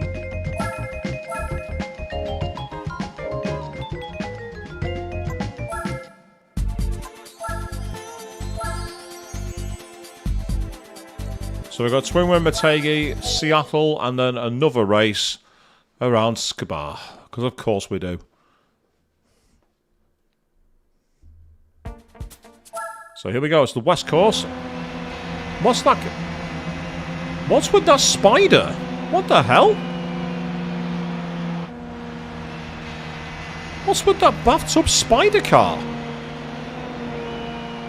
What on earth is that?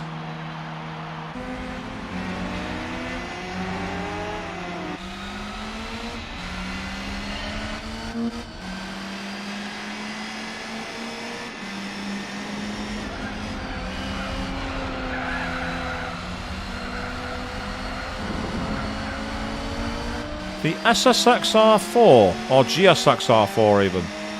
I tell you what, this is not an easy race. I'm not catching up that easy.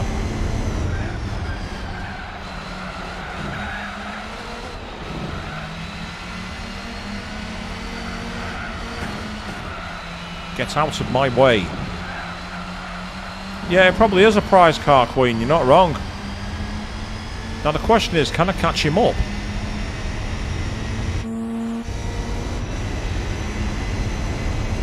My only advantage is the corners.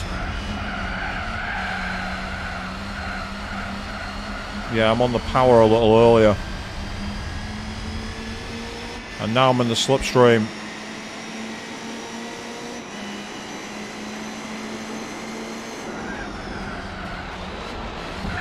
That's not technically cricket the way I took him over them.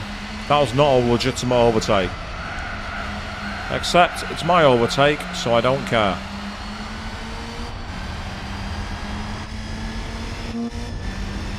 I just wait to go look in the mirror. Although I must say this bonnet is actually quite ugly. So I'm going to stick in this mode for now.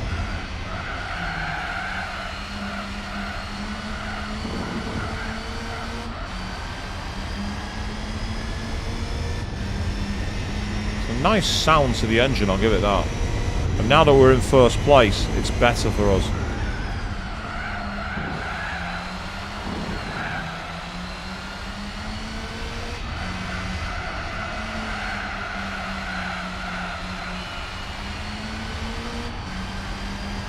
Yeah, this is where we're going to win.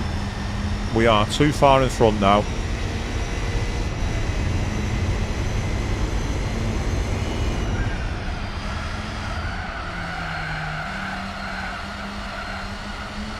The question is, are we doing the full course of Seattle, or are we doing the short course? Because there is a short version of it. I'll be interested to see. I'm guessing it's going to be the short version.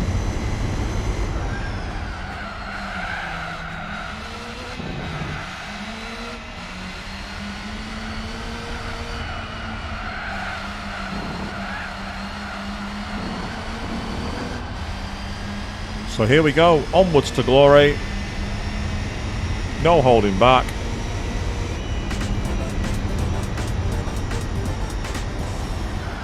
Oh god, yeah, a Suzuki Hayabusa engine like a Mini or a 204. Oh, that would be mental. It would be absolutely insane. 1,000 cc's. That'd be absolutely crackers. And it'd be brilliant.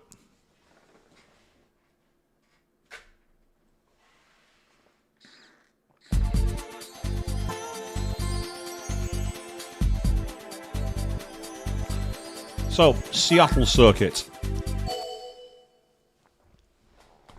Let's see just how far we go.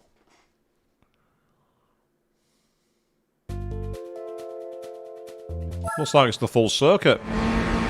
It is, we're doing the full circuit. Wow, okay. That's a surprise.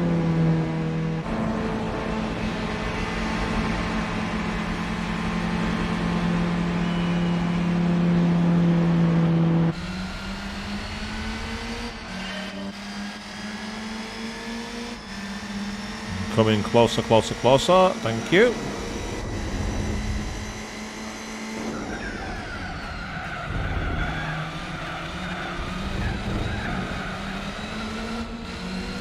Oh wow, a classic Fiat 500. No, I didn't. It says if it's the DLC, it depends on what's on it. Because saving almost $30 is for all the DLC, and I've got a lot of it already with the version I've got. But if the Separate Ways is on there, then I might be buying that. The Separate Ways campaign. If that's on sale, I'll be picking that up for sure. And that'll be a future stream, actually, the Resident Evil Separate Ways.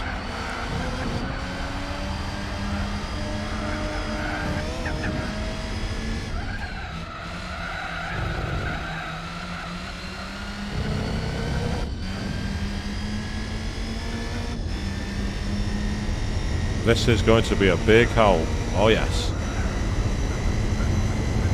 Cool, right, well, Separate Ways on there, I'll acquire that, and that'll be my next stream for when I finish GT4. That's nice and easy.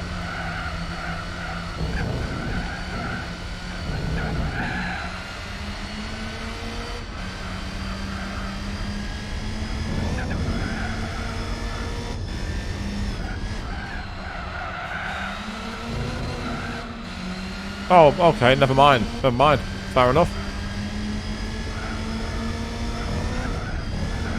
Ah, yes, so buying the game and the DLC. That makes sense. I've already got the game, but you can buy the DLC content on its own. It's like £8, so we're talking, what, $10? I imagine with that one, it would drop it down to about 5 or 6 quid, and that'd be worth picking up. I'd rather it wasn't broken up at all, but I can understand why it's been done that way. It's less egregious than some of the games I've seen for DLC, I must admit. Dead or Alive 6, I'm looking at you. Endings locked behind DLC.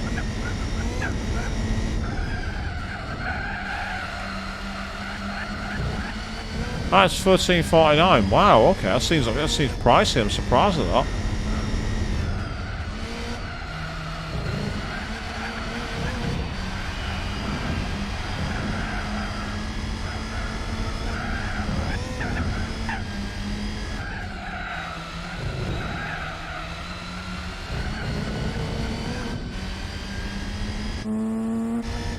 Yeah, this race has been obliterated. They're not even close. After this, I'm going to take a look in the used car lot, see if that Daihatsu that I need shows up again, the Midget 2. Because it's not available to buy in the store. And I don't believe it's a prize car either. Now, I can always double check it by going back to my garage just to make sure, but I don't think it is. I'm pretty sure it's a used car.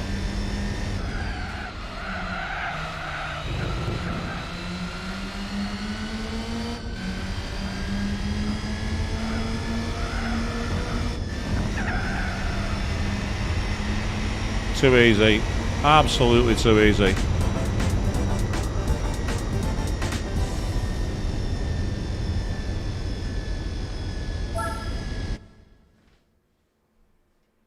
So one final race and then we'll have won this championship too. And if we don't find that Daihatsu midget, we're going to get some cars to go do the British Championships. Because we can.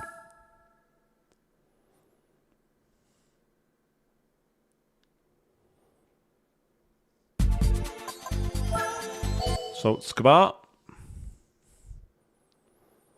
Let's finish strong. Is it a 3 or a 4 lap race? It's a 3 lap race, that's fine. I can deal with that, that's okay.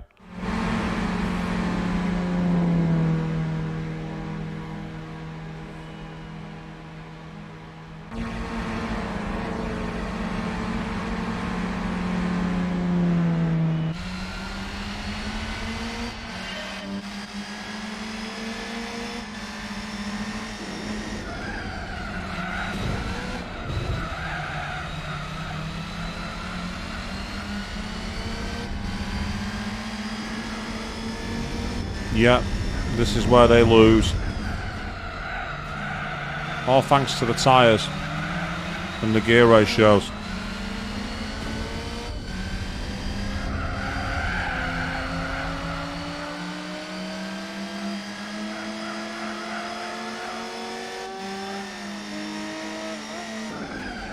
I like the fact the headlights were in the headrest then. I don't know if you noticed that, but the brake lights were in the back of the headrest. It's an interesting feature of that car.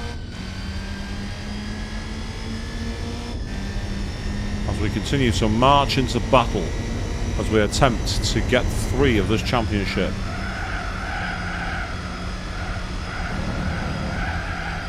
There's at least a Daihatsu midget tournament to do, but there might be more, so I'm going to take a look around.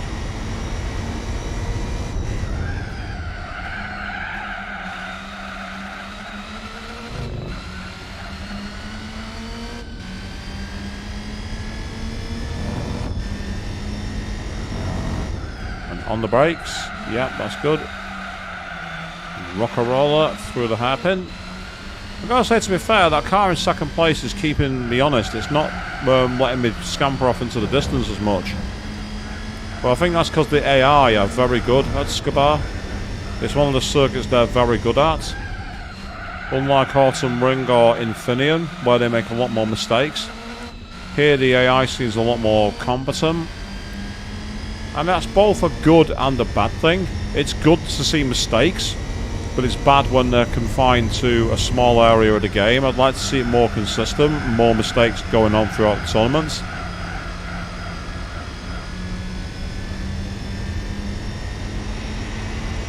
And one final race lap to do.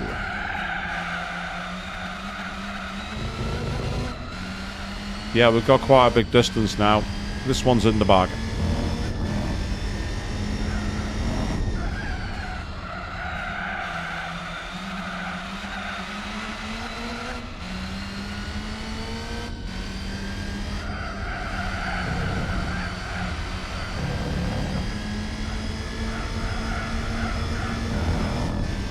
Very smooth. Very fast.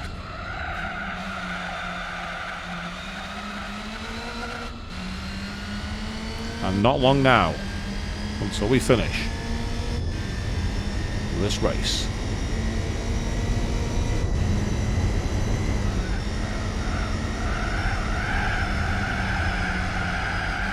Oh, we're going off. We're going wide. We're going to finish on the grass, people.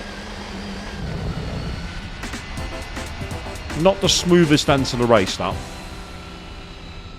That was a little rough.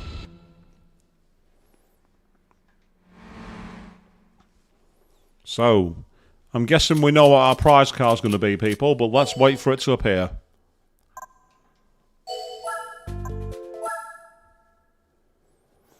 Here we go. Time for the prize car.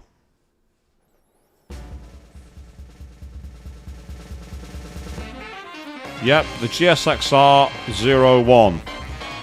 In a nice blue colour. I'd say I do like that car. It's ridiculous, but in the best way possible. It's silly. It's a concept. It's crackers. And, yeah, I like it.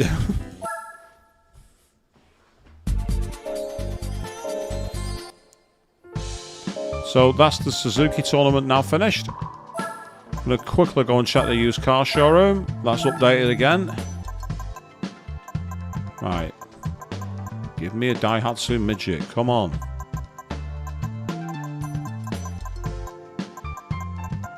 Move. No. Why? Why do you do this to me? Just give me the car I need. There it is. Got it. Right, I'm buying it now. Yes, believe it or not, this is a tournament we have to do, people. This is a tournament we need to do. As ridiculous as it looks. Meanwhile, I'm also going to buy another car I saw in here. The TVR Chibira Speed 6. I'm going to need that for a British tournament. But we're not getting in it. We're not getting in that car. Not just yet. We'll do that one next. Meanwhile, what's our current percentage? 89.9. Yeah. So let's first of all see if there's any restrictions. The answer is no. We are going to change the oil in this car because this car has so little horsepower. I need all the horsepower I can get. Plus, it's an old car, so we need to be able to change it a bit. Look at that black oil there. Watch what changes now. Doesn't that look better?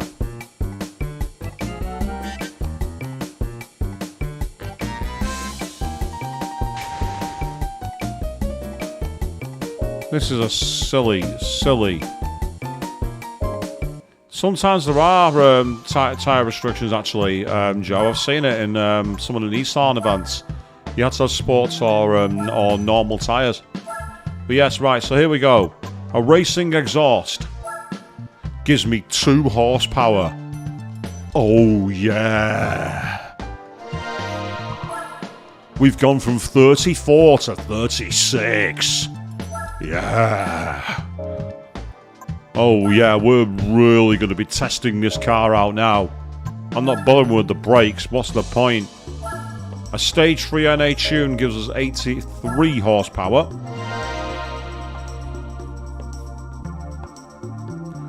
I'm going to see if I can turbocharge it, just to see how silly that is.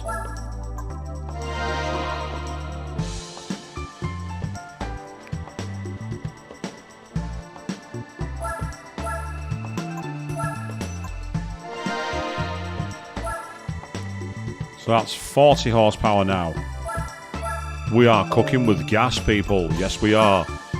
The turbo can take it to 98 horsepower versus NA tuning, which takes it to 92 horsepower. So the turbo is better, and the turbo is actually cheaper.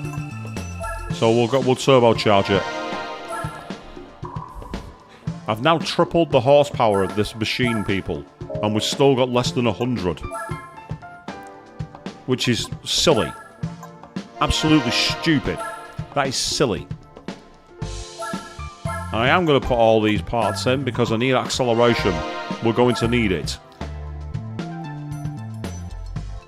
And I'm even going to put racing tyres on because I can.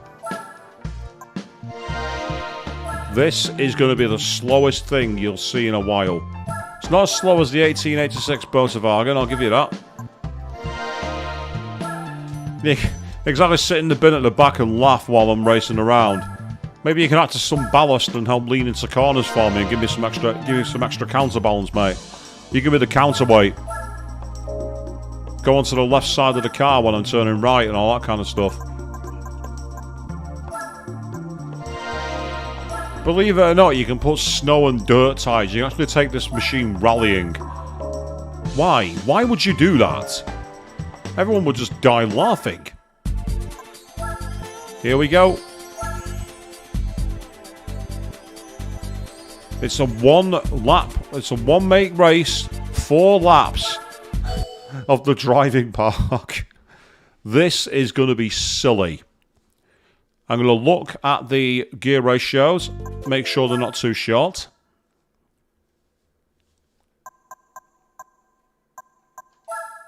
Yeah, they're way too short. Yeah, sidecar racing, that's right. Yeah, motorcycle sidecar racing is silly. The risks that the drivers and their passengers take in that is absurd.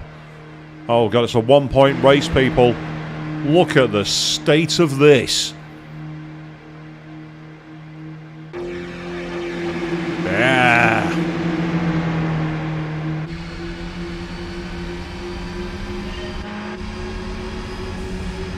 Look at me, I'm riding high, people.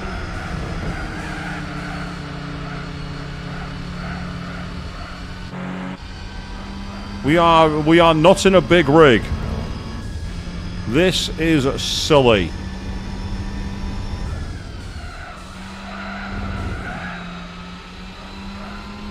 Although ironically, it's got a decent sounding engine.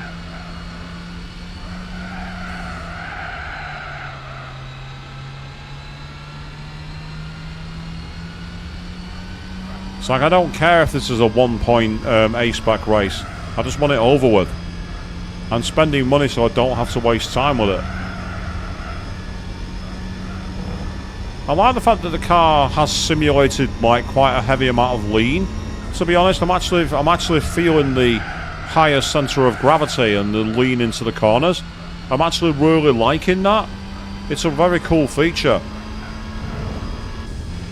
You can see how the car is swaying a bit more because the handling is just not there given the higher centre of gravity thanks to being on stilts. So it's a nice little simulation in a way that they've put that in the game.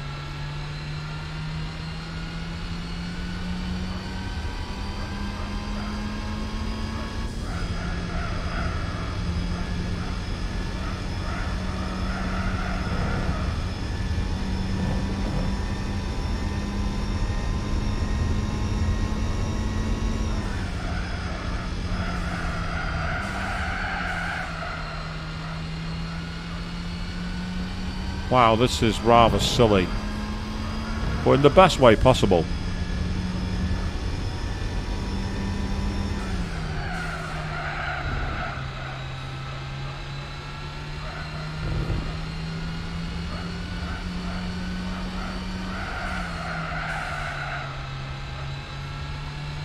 See, apparently someone took this for more than 33,000 miles.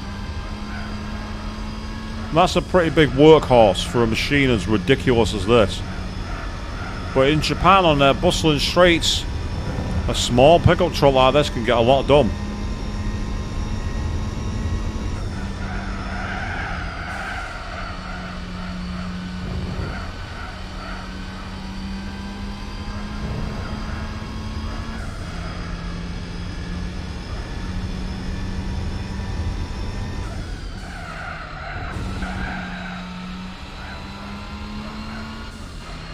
This is so slow.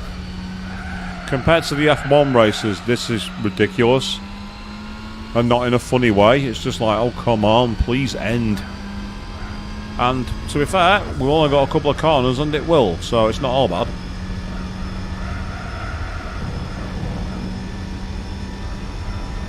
We almost lapped some of the field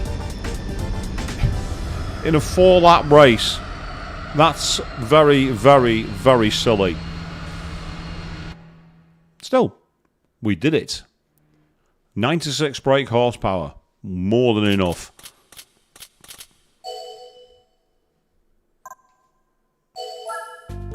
I spent tons of money on that race, but it was worth it. So what's our prize car going to be? I already know what it's going to be. I've seen it in the classics. Yep. It's the 1963 midget. Look at the state of that. I like the fact that the rear registration plate actually says Midgeto in Japanese. That I really like. I like that. That's a nice little touch, but that's ridiculous. A three-wheeled pickup truck. You might as well call it the wheelbarrow.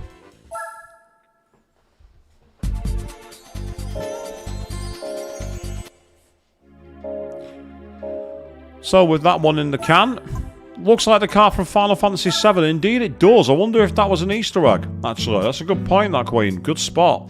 90.1% complete now, people. 90.1. So, we've not got any more Mazda. Do we have any? I think we've done the Mitsubishi ones. Yes. Queen. Not only is that the vehicle that Tifa drives out of Midgar, that's the car which gave me my name. That car is called the SS Wishbone. That's where I got my name from. It's the most obscure Final Fantasy Easter egg of all time. Almost no one knows of it. And yet it's where I got my name from. Oh, we have an Isuzu Sports Classic. Do I have any of these cars? What are they? The 117, the Piazza, and the 1600.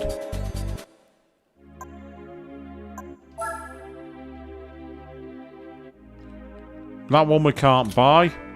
And that one we can't buy. I wonder if I've already won these.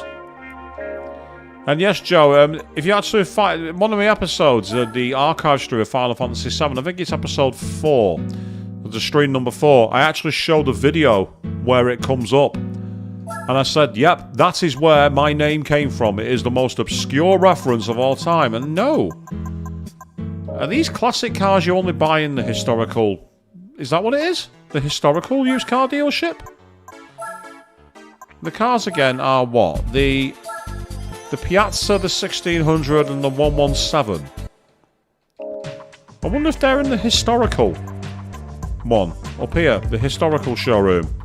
Meanwhile, good evening, Rose. Just seen you jump in there. How are you doing?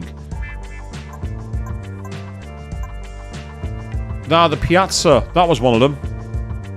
I'm sure that was one of the cars, the Piazza. Oh, wow. That is 80s as anything, isn't it, people? And then the 1980s arrived. So it is indeed it was funny to watch that race, Rose, to say the least. Very, very silly. So I found one car anyway, and I think that should be okay. I'm just looking to see if there's any others. No, there's not. Right, before I even think of chucking anything into this car, let's double check I'm right. Yep, perfect. The Piazza's fine.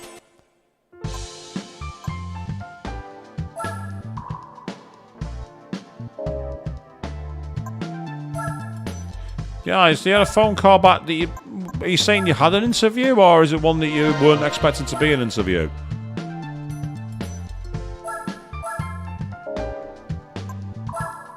Either way, congratulations. See, you got in. That's amazing, mate. Congratulations. That's awesome. Well done. Right, so that takes up to 208 horsepower. What about the turbo? What does that do? Much more. We'll turbocharge it. Turbo test it.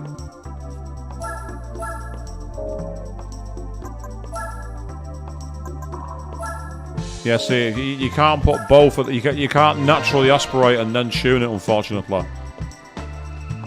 Ah, you don't. Right, fair enough, Rosa. Well, let's find out. Either way, we'll see. Fingers tightly crossed for you, mate.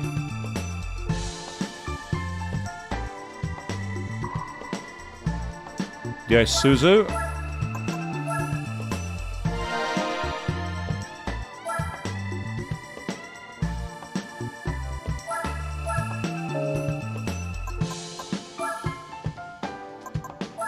I'm spending so much money on absolute sheds in order to win the races, but that's Gran Turismo.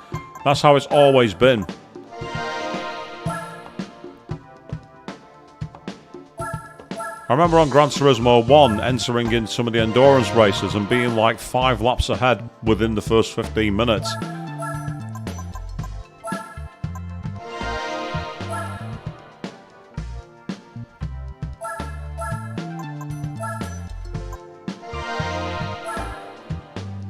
So the Isuzu Piazza XE is the car we have. So let's get some medium tyres on. We don't need any more than mediums. I mean, I could probably use softs, but there's no point. Racing mediums will do more than enough damage.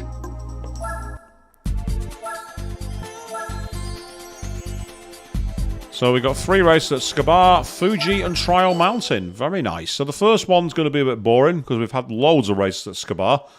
I'm asking to retitle tonight's stream, the Scabar Challenge. But I won't. Yep, so we're in this amongst our peers. Oh yes. The best of the 1980s here, people.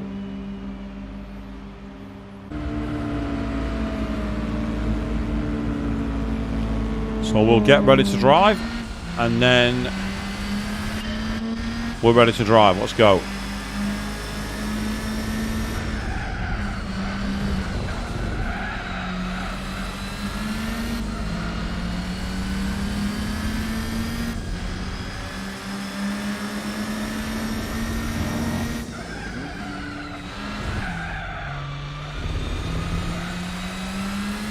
Bizarrely, this car also drives very well on these tyres.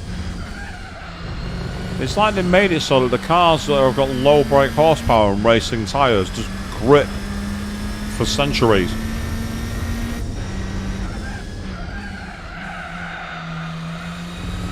So I mean, right on the apex, pure power, no messing about, job done.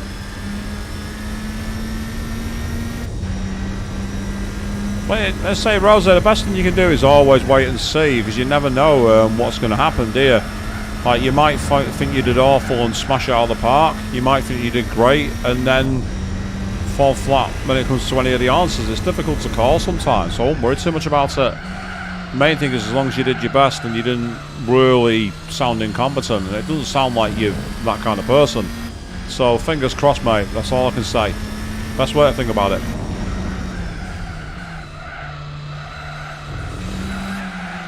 Oh god, yeah, Ray Krieger driving the BMW, the DTM machine. It was absolutely rubbish.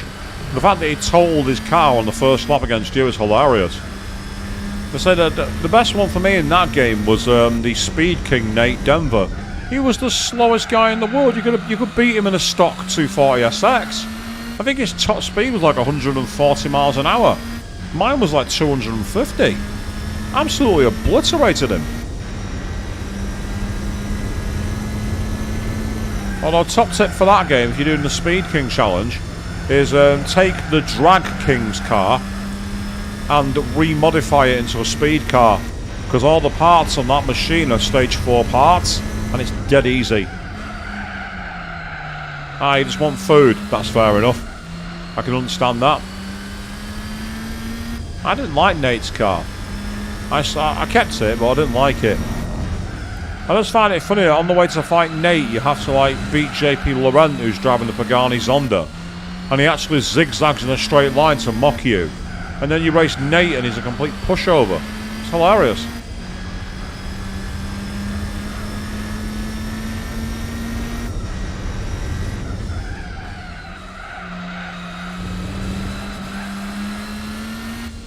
I remember that when it came to the drag game on that, drag racing, I had 2 cars.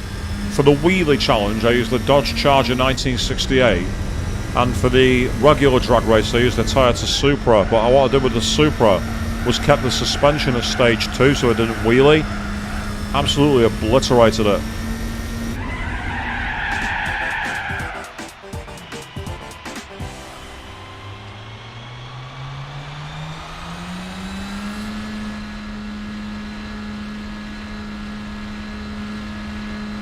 Apologies for that, people. Just need to make a few minor adjustments. All good. That announcer was incredibly enthusiastic. You're not wrong there, Rose. That announcer liked to shout that name.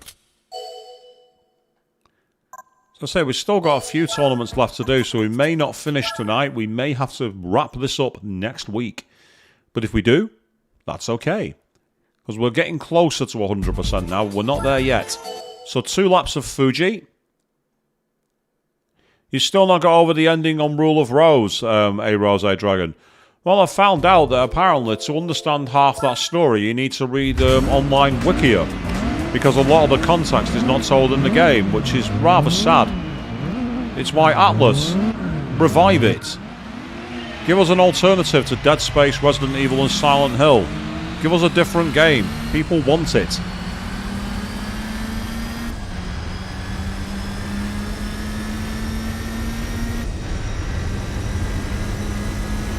And considering that ending I got was somehow the good ending as well. Apparently there's a bad ending. Are we doing the 80s tournament? Yeah, we're doing the 80s circuit. This is the fast one.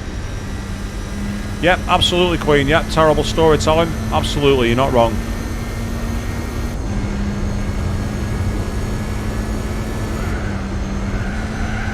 So the combat needed fixing, and it'd just be nice to see a little more expanded in the main character. So it'd be good to see it. Say Dead Space, I can't comment on. I've not played the original or the remake. I've never played either Dead Space, which is strange considering I've played quite a lot of survival horror games, but I've never played the Dead Space games. But then I have that history. I have a strange thing when it comes to certain things in gaming culture and nerd culture. I'm one of the few people on Earth that hasn't seen Star Wars.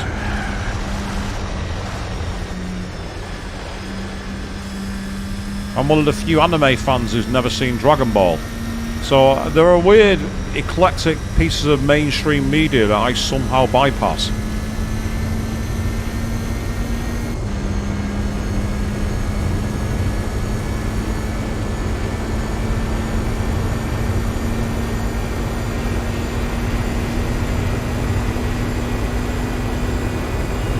Well, this car has more speed in it, but the gear ratios are too short to extract it.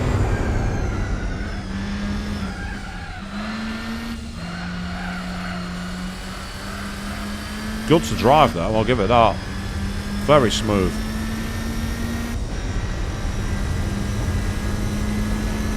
When you say checking out the revisit, do you mean a stream on your channel there, Queen? Because if you do, please go and check out Queen36's channel. Some great Let's Plays on there, including both the Dead Spaces and many more. Which reminds me, I need to watch the latest episode of Zero Escape over the weekend.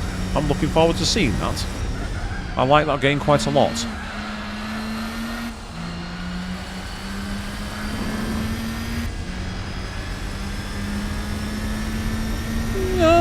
There's no...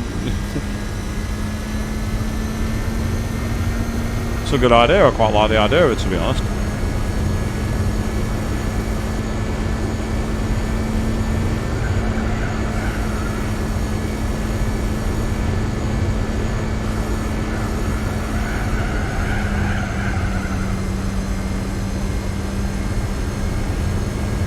Oh, that was much better. Ah, so it was like when you did Dishonored. You did Dishonored years ago, then went back to it. So you did the same with Dead Space. That makes sense. So the Isuzu Piazza XC was dominant. So the final race we got is at Trial Mountain. Looking forward to that. And I might actually change the gear ratios a bit because they seemed a bit short.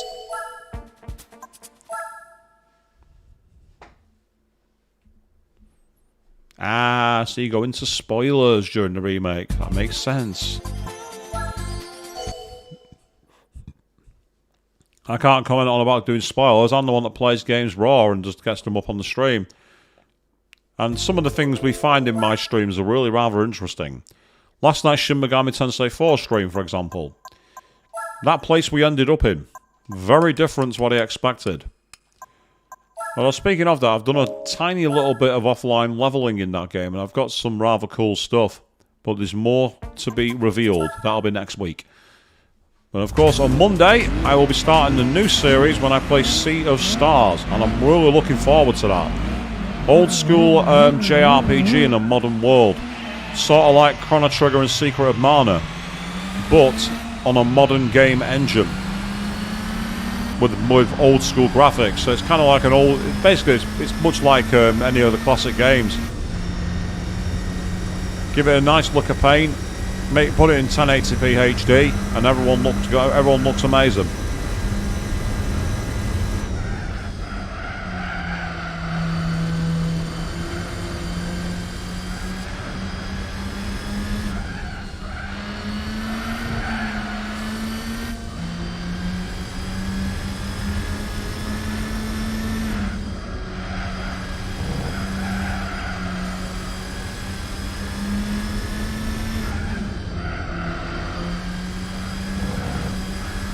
This is eating the corners for breakfast, this car. It's great. It's just demolishing them. No fret, no issues, nothing. But ironically, the gear ratios are too long now. I can't get near the top speed. The track here is just not long enough.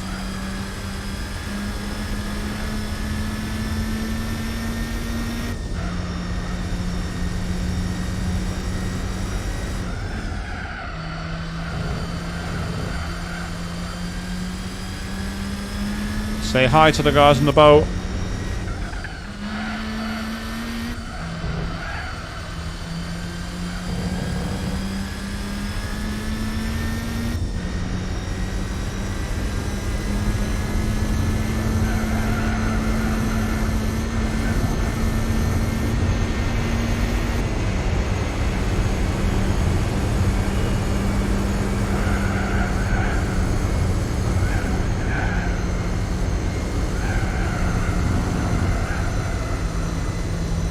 Yeah, this car's got grip for days, it seems.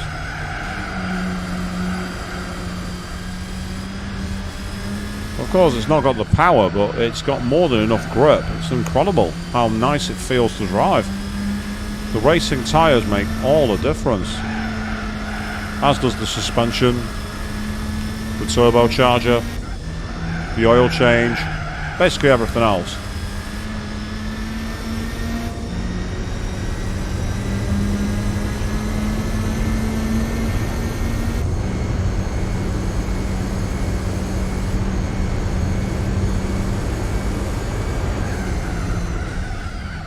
Interesting, because of the amount of horsepower in this car, this would actually qualify for that classic trial mountain endurance race on Gran Turismo 2. And this is the kind of car that would absolutely dominate it, 'cause it's just so good on its tyres, it's good on its power, it's good on its grip, it's got everything you need.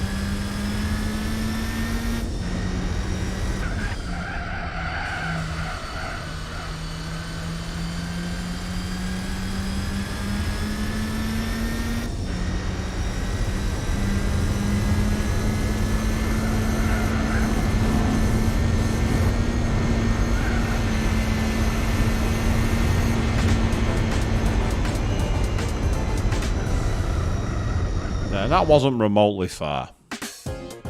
But guess what? I don't care.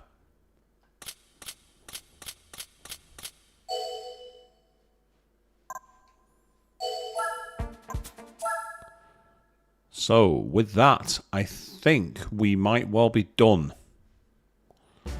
Yes, here we go. What have we won? We've won. Yep, the Isuzu 117. That's what I thought we'd win. Either that or the other one. So they're all done now. So the Isuzu ones are done. And the Honda one's done. I get the feeling they are. Yep, the Honda's ones are done. So that's all the ones in Japan complete. So, with that in mind, we're now at 90.6% completion, people. Where is my TVR? I have one somewhere. Where are you? Where did you go? There we are, TVR Chibira.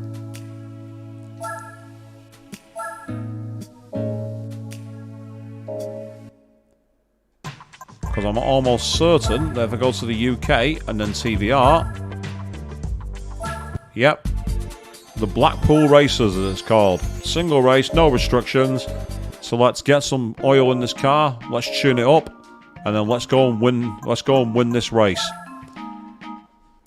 I have an idea as to what car we're going to get for winning this, and if it's the car I think it is, it's a hilarious car.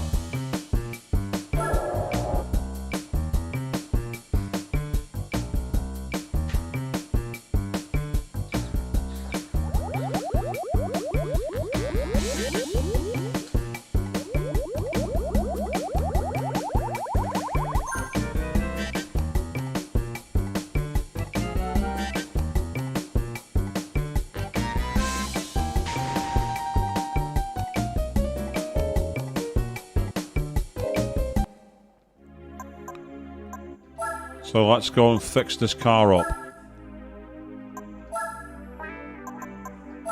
Let's start by refreshing the rigidity of this car. We're going to need to. We need to refresh the rigidity of it. It's expensive, but it's worth it. We're thinking about the same car, are we, Joe? Okay, fantastic. If it's the car I think it is, it's hilarious. It's a car that's known for being very, very silly. I won't say any more than that if it's the car I'm thinking it's going to be, but we'll leave it for now. I get the feeling this car can't be turbocharged. I get the feeling it's going to be either naturally aspirated or nothing. Yeah, I'm right.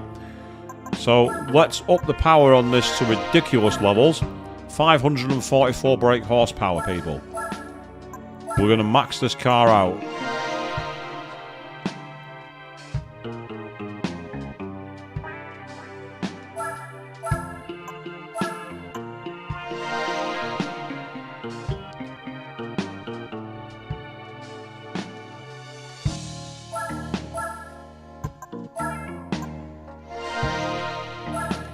This music is so strange.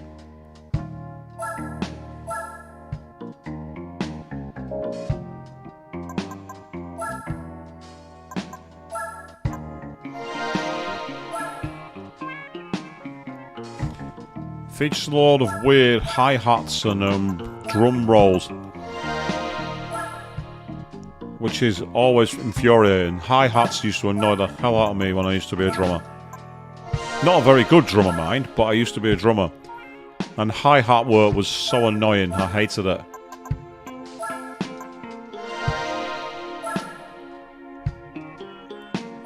I watched an amazing video recently with Stuart Copeland at the Police talking about drumming. And some of the stuff he does in that was like, you bastard. How dare you be that good?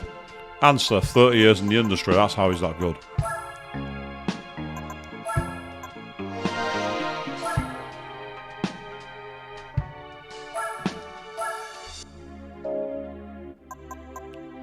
Let's put some racing tyres on it, and I think we're going to be okay with it from there, I think. Hopefully the tyres won't chew themselves to bits, because this is a rear-wheel drive car.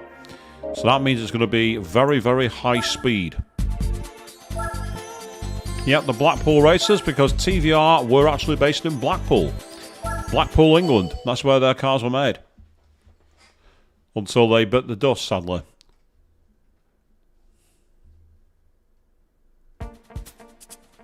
Yep, the TVR tomorrow, the Tuscan Speed 6. Yep, so we've got plenty of cars in here to go up against.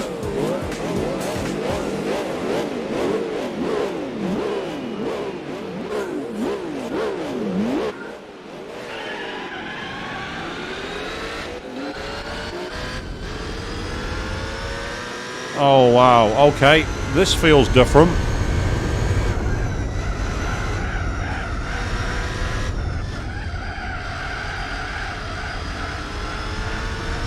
Nice and grippy actually as well. I'm actually quietly surprised by this. This is far grippier than I expected it to be. In real life, TVRs were known as being very, very tail happy. Many people called them British Corvettes, where they had power but no poise whatsoever. But I disagree. This is actually handling beautifully well.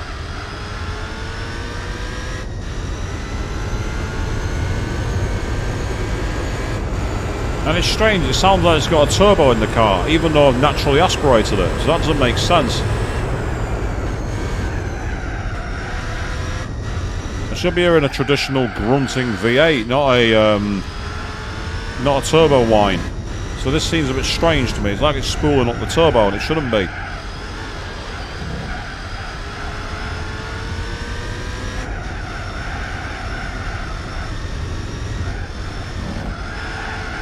Yeah, this is actually a very nice car to drive. I'm quietly impressed by this.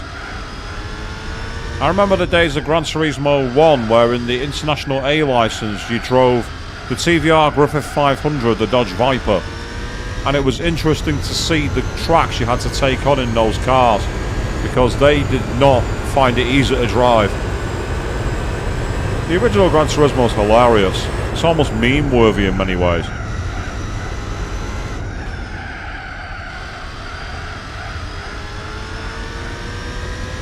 I remember being one of the few people to unlock the Turismo 400R in that game. And that car was overpowered in Gran Turismo 1. That car was OP. Also had an amazing looking racing modification too.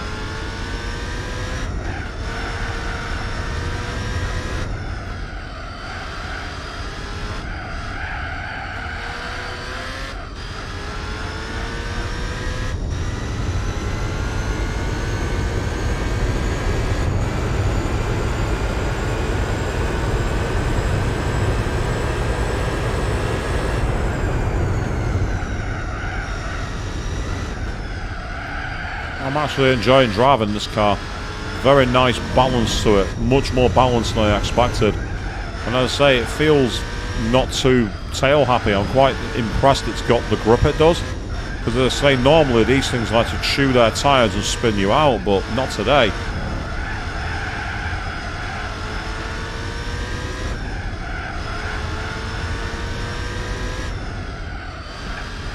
I did like unlocking the TVR Chibira Limited Edition in Gran Turismo 1.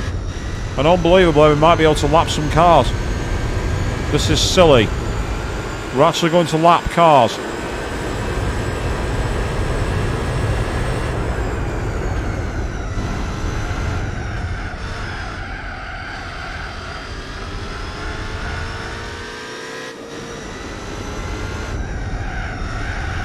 Oh dear, this is hilarious.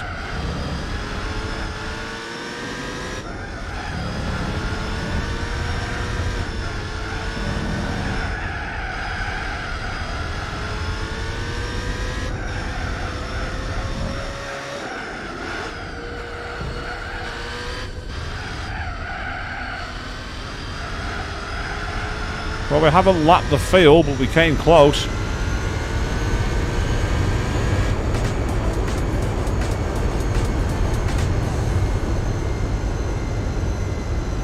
That's insane. That's crazy.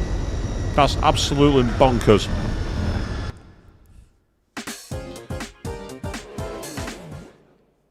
Queen, we're not doing NASCAR. We're not constantly turning left.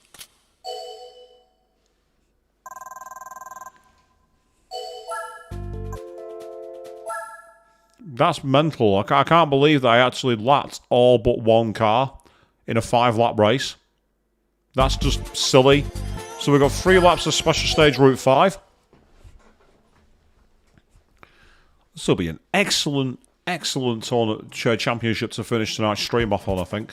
Because we still have quite a few races to go. This is a 3-point A-Spec race. Interesting. They're giving me 3 points here, people. A measly 3. I know that's what you're quoting, Queen, but I was being a shit poster in response.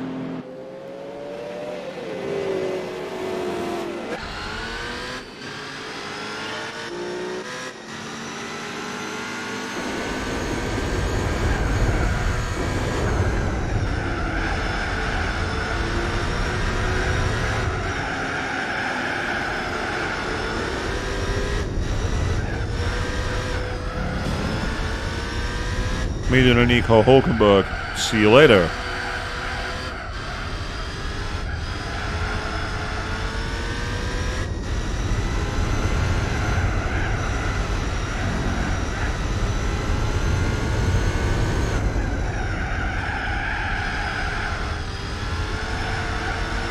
So I've not seen The Winter Soldier in years, but that was basically their attempt at making a movie version of Nick Fury vs. S.H.I.E.L.D.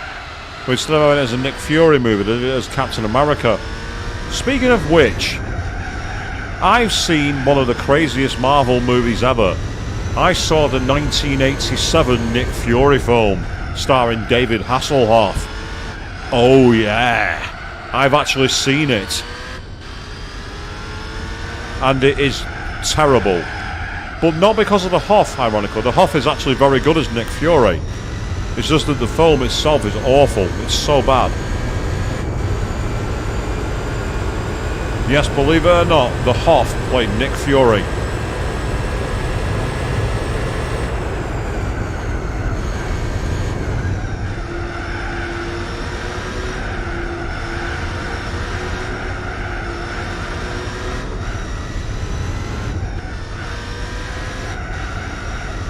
It even featured Nick Fury's famous rant at a retinal scanning machine that goes, "Present your left eye."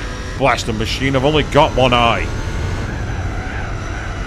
That was actually in the film. If anyone else has seen it, you are a fellow connoisseur of bad cinema. If you haven't seen it, you're lucky.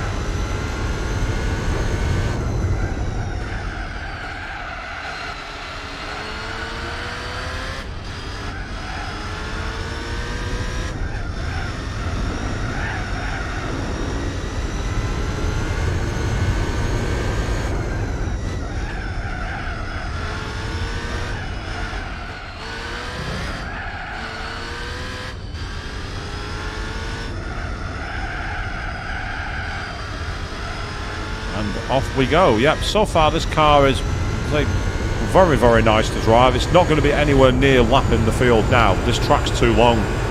But we're certainly punching way above our weight. We're lapping way faster. And this is all a bit silly, really.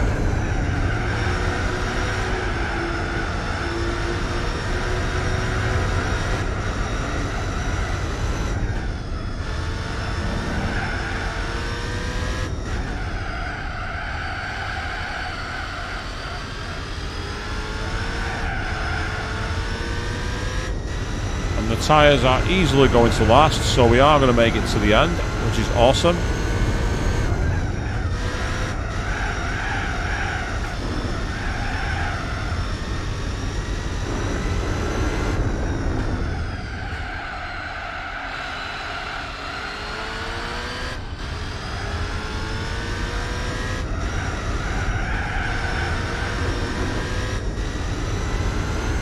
Almost at the end of this race, which is great. Such a shame that we didn't get Special Stage Route 11 in this game. It was in Gran Turismo 3, but that's the last time it was seen. It's a shame because there's a bloody good circuit, Special Stage Route 11.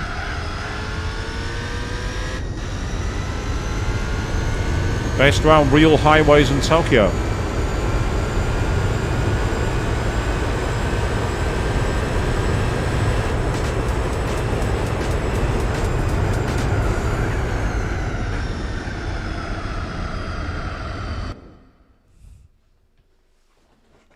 Excellent work. So where's next?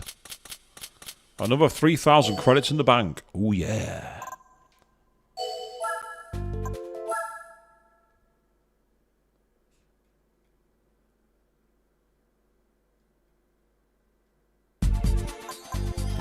So Laguna Seca. This could be entertaining, driving a car as fast as I've got around Laguna Seca. With the amount of power it has and rear wheel live axle. A mere 2 points this time, as we are behind the Tuscan. So I love the long bonnet of the Speed 6. It's got a beautiful long bonnet.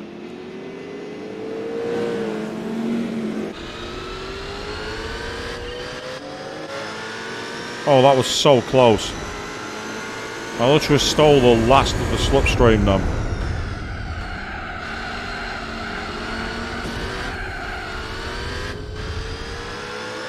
A fellow Speed 6 driver. Not this time, mate. I'm ahead of you. Go away.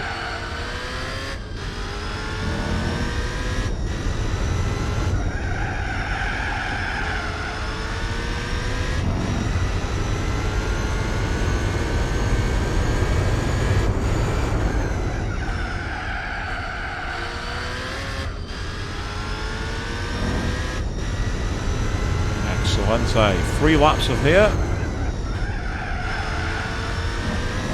Oh, we're on the sand. We're in the dirt. We're going back to Blackpool Beach, people.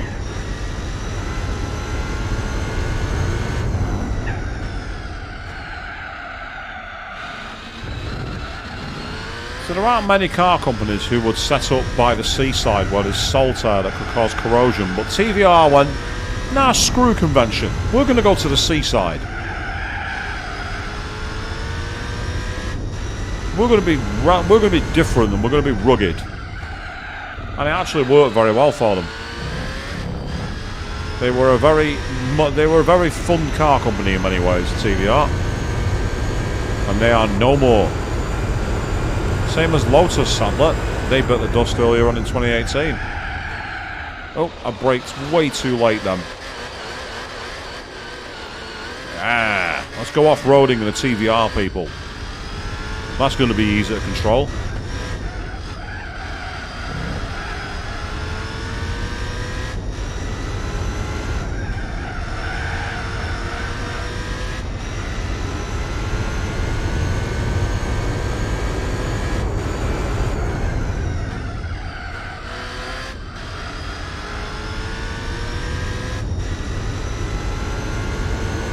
So unfortunately, the opposition just don't have the power to keep up with me.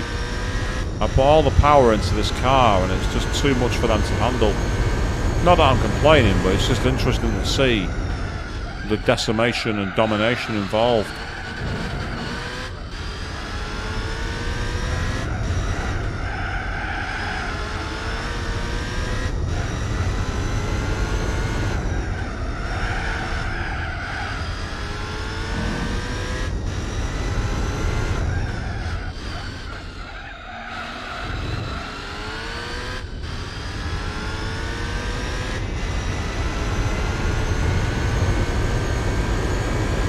Getting some decent performance out of this car. I'm quite surprised at how quick it's going. Considering that lap then was set when I went off-road for quite a while, there's a chance here we could get into the 123s or faster, which would be pretty epic, to be honest, in a car that's a road car.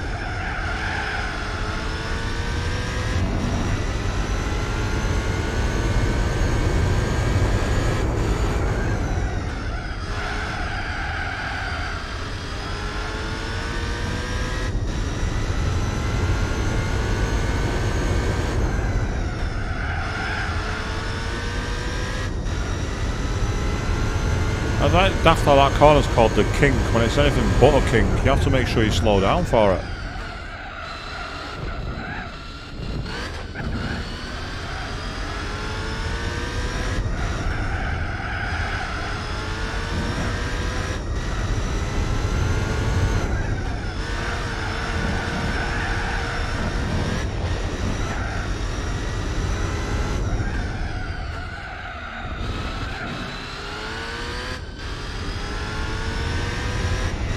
As we head for the line, is it going to be a 123? It is! Almost a 122. That's pretty damn fast. I'm quite impressed. The TVR Chibera Speed 6. Too much for this machine to handle. But we're not done yet, people. There's more to come. Oh yeah. We've got Opera Paris. Ugh, really? We got a race round Opera Paris. I'm so happy at that.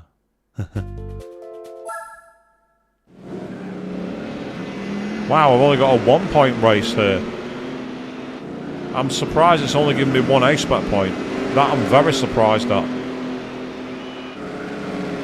Is my car really going to be that OP? Oh, well. That's a great start.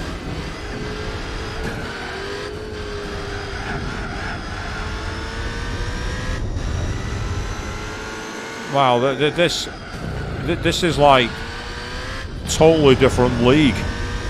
I'm not even close to them.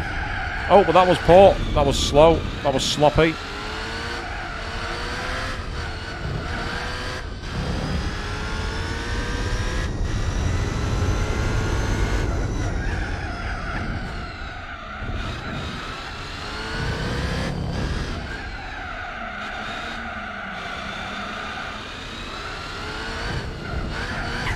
Ow. We are going fast. Fast and loose. According to Stuart Copeland, if you want to jump fast, you need to relax and muscle up. So being fast and loose is a good thing.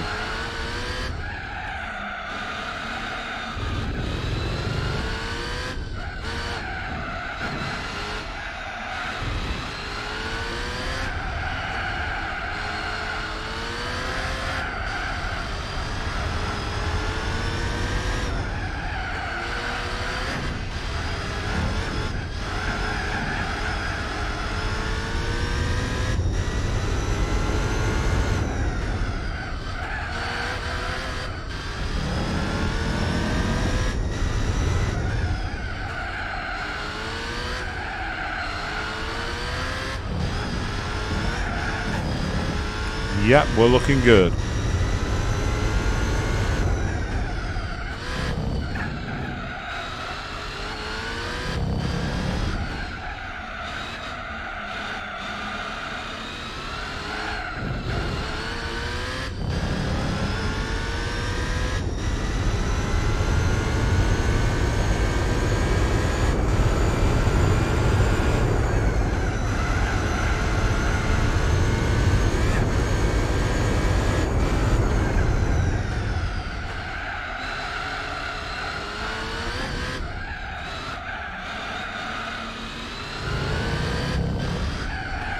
This is a domination again, it would seem, people. Sorry to say, I apologise if this is dull. But, as I say, at the moment, the competition just isn't here in this tournament. They haven't souped their cars up to the same level of skill.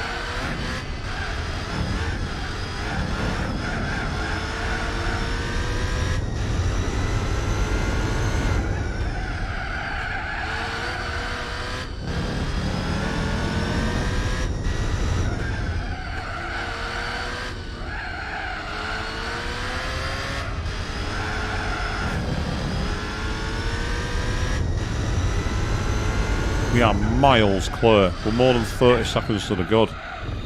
Which means we're lapping more than 10 seconds a lap faster than the field.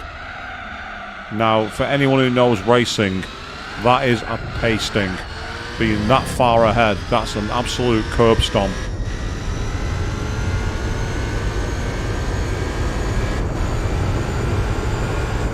In fact, we might even be as high as like 15 plus seconds a lap faster now, think about it. We are in silly, silly speed territory here.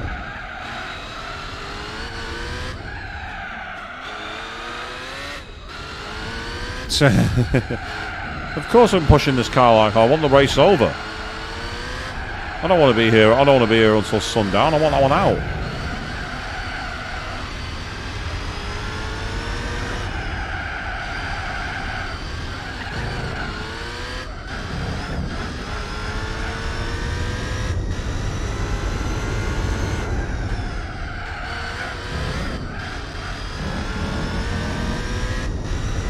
What's the point in going slow if you can go fast? Well, there are certain times when you want to go slow, to be fair, but on a racetrack, ain't it?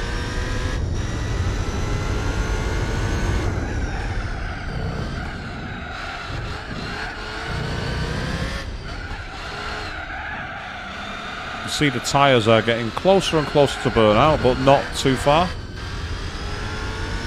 So all is good.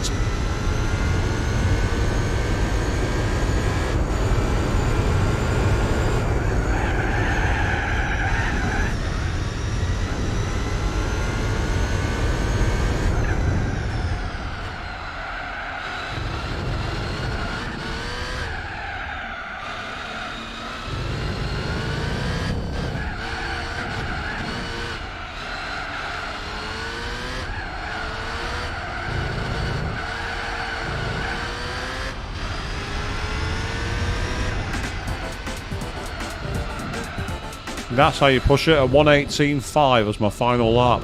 Way quicker than the field.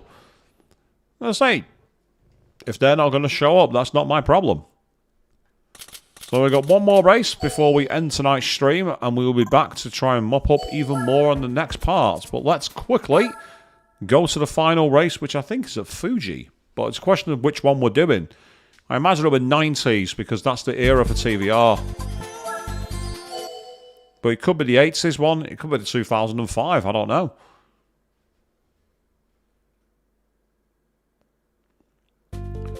It's the 2005.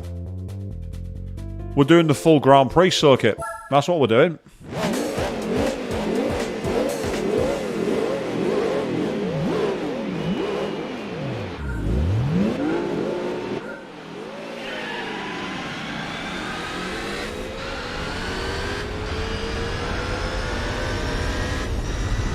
Well, I just about managed to avoid them then. That was a tight corner.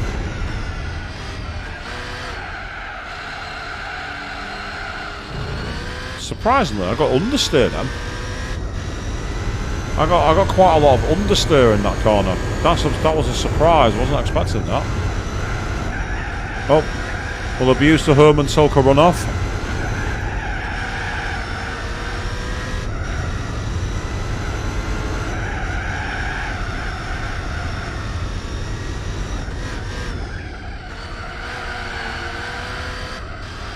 So I'm pretty sure this was the first game to feature this layout.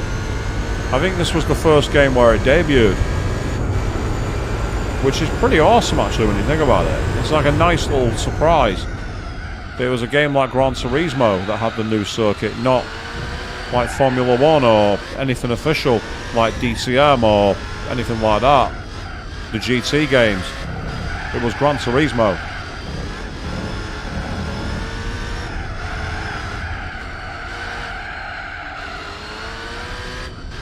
And I would actually love to see modern F1 cars around this circuit. Having seen Le Mans prototypes here, I think it would be great. Oh, we'll take advantage of the runoff. Because we can. We'll cheat. We'll track extend.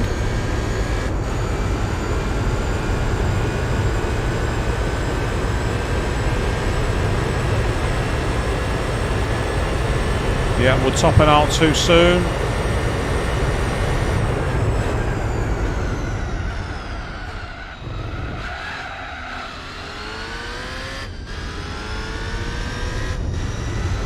Yep, 16 seconds clear of the field after one lap.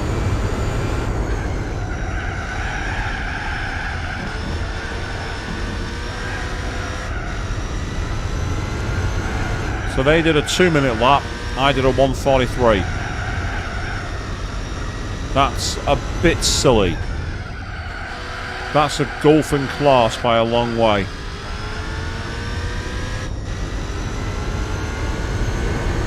Say for a car spotted in the used car dealership, this has served me well.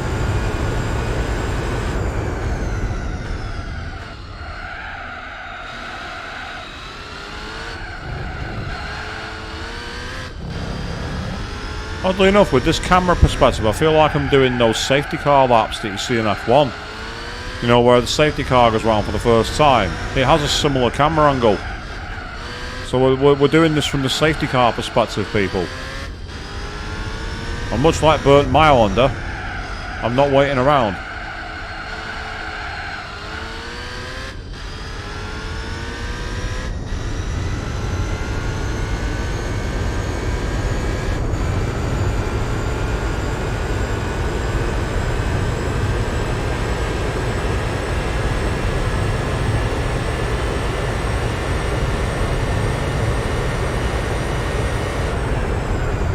Nope, that's too late.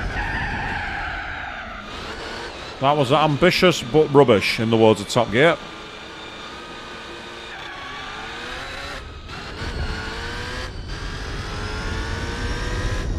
And when you have that moment where you're like, okay, I'm applying the brakes.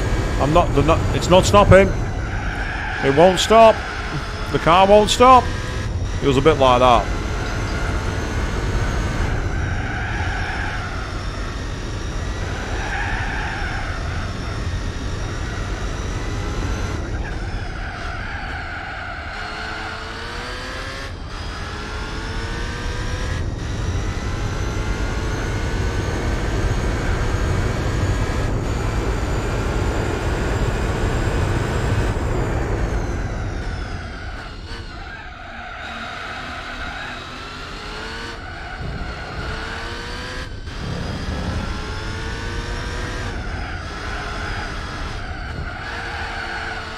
Has to be said that one of the great features about this game is that you don't have any kind of like line indicator, and you have to learn it yourself. I really like that. It teaches you about the best way to drive. You have to think, how can I get near these apexes? How late do I take them, kind of thing. So here we go. We're about to complete the final lap. And it wasn't the fast one, thanks to the sand, but hey ho, we made it. Not bad at all. Very, very nice. So now, the big question. What's our prize car going to be? If it's what I think it is, it's a hilarious car. But we shall find out in just a moment. Here we go, people. Here's the congratulations, and we have won. Yep, it's the TVR Chibira Speed 12. This car has a V12 engine in it, a stupid amount of horsepower, and zero grip. It's a car that was literally... What happens if you take a TVR chassis, put a stupidly sized engine in it and do nothing else to the car? That's what happens. It's the GVR Speed 12, and we are there at 91.5% completion. So let's give you an idea. Just give you an idea of how much power it's got. It's got 809 horsepower. 800. And it's in the chameleon, which is a very nice colour, actually. I do like that. But yes, it flies, but you will crash. Exactly that. So for a laugh, if we hit 100% completion, I'm going to try and take it around the Nordschleife to see how hard it is. And on that note, we are going to wrap up for the evening. So, we're into the final 10% of this game. Can we reach the magical 100? What obstacles lie in our way? Find out next week when we pick this back up. But we are now going to be taking the weekend off, and we'll be back on the Monday evening at 8 PM GMT when we start the brand new playthrough of Sea of Stars. Until then, thank you all very, very much for watching. And money opens doors. Karen said it best.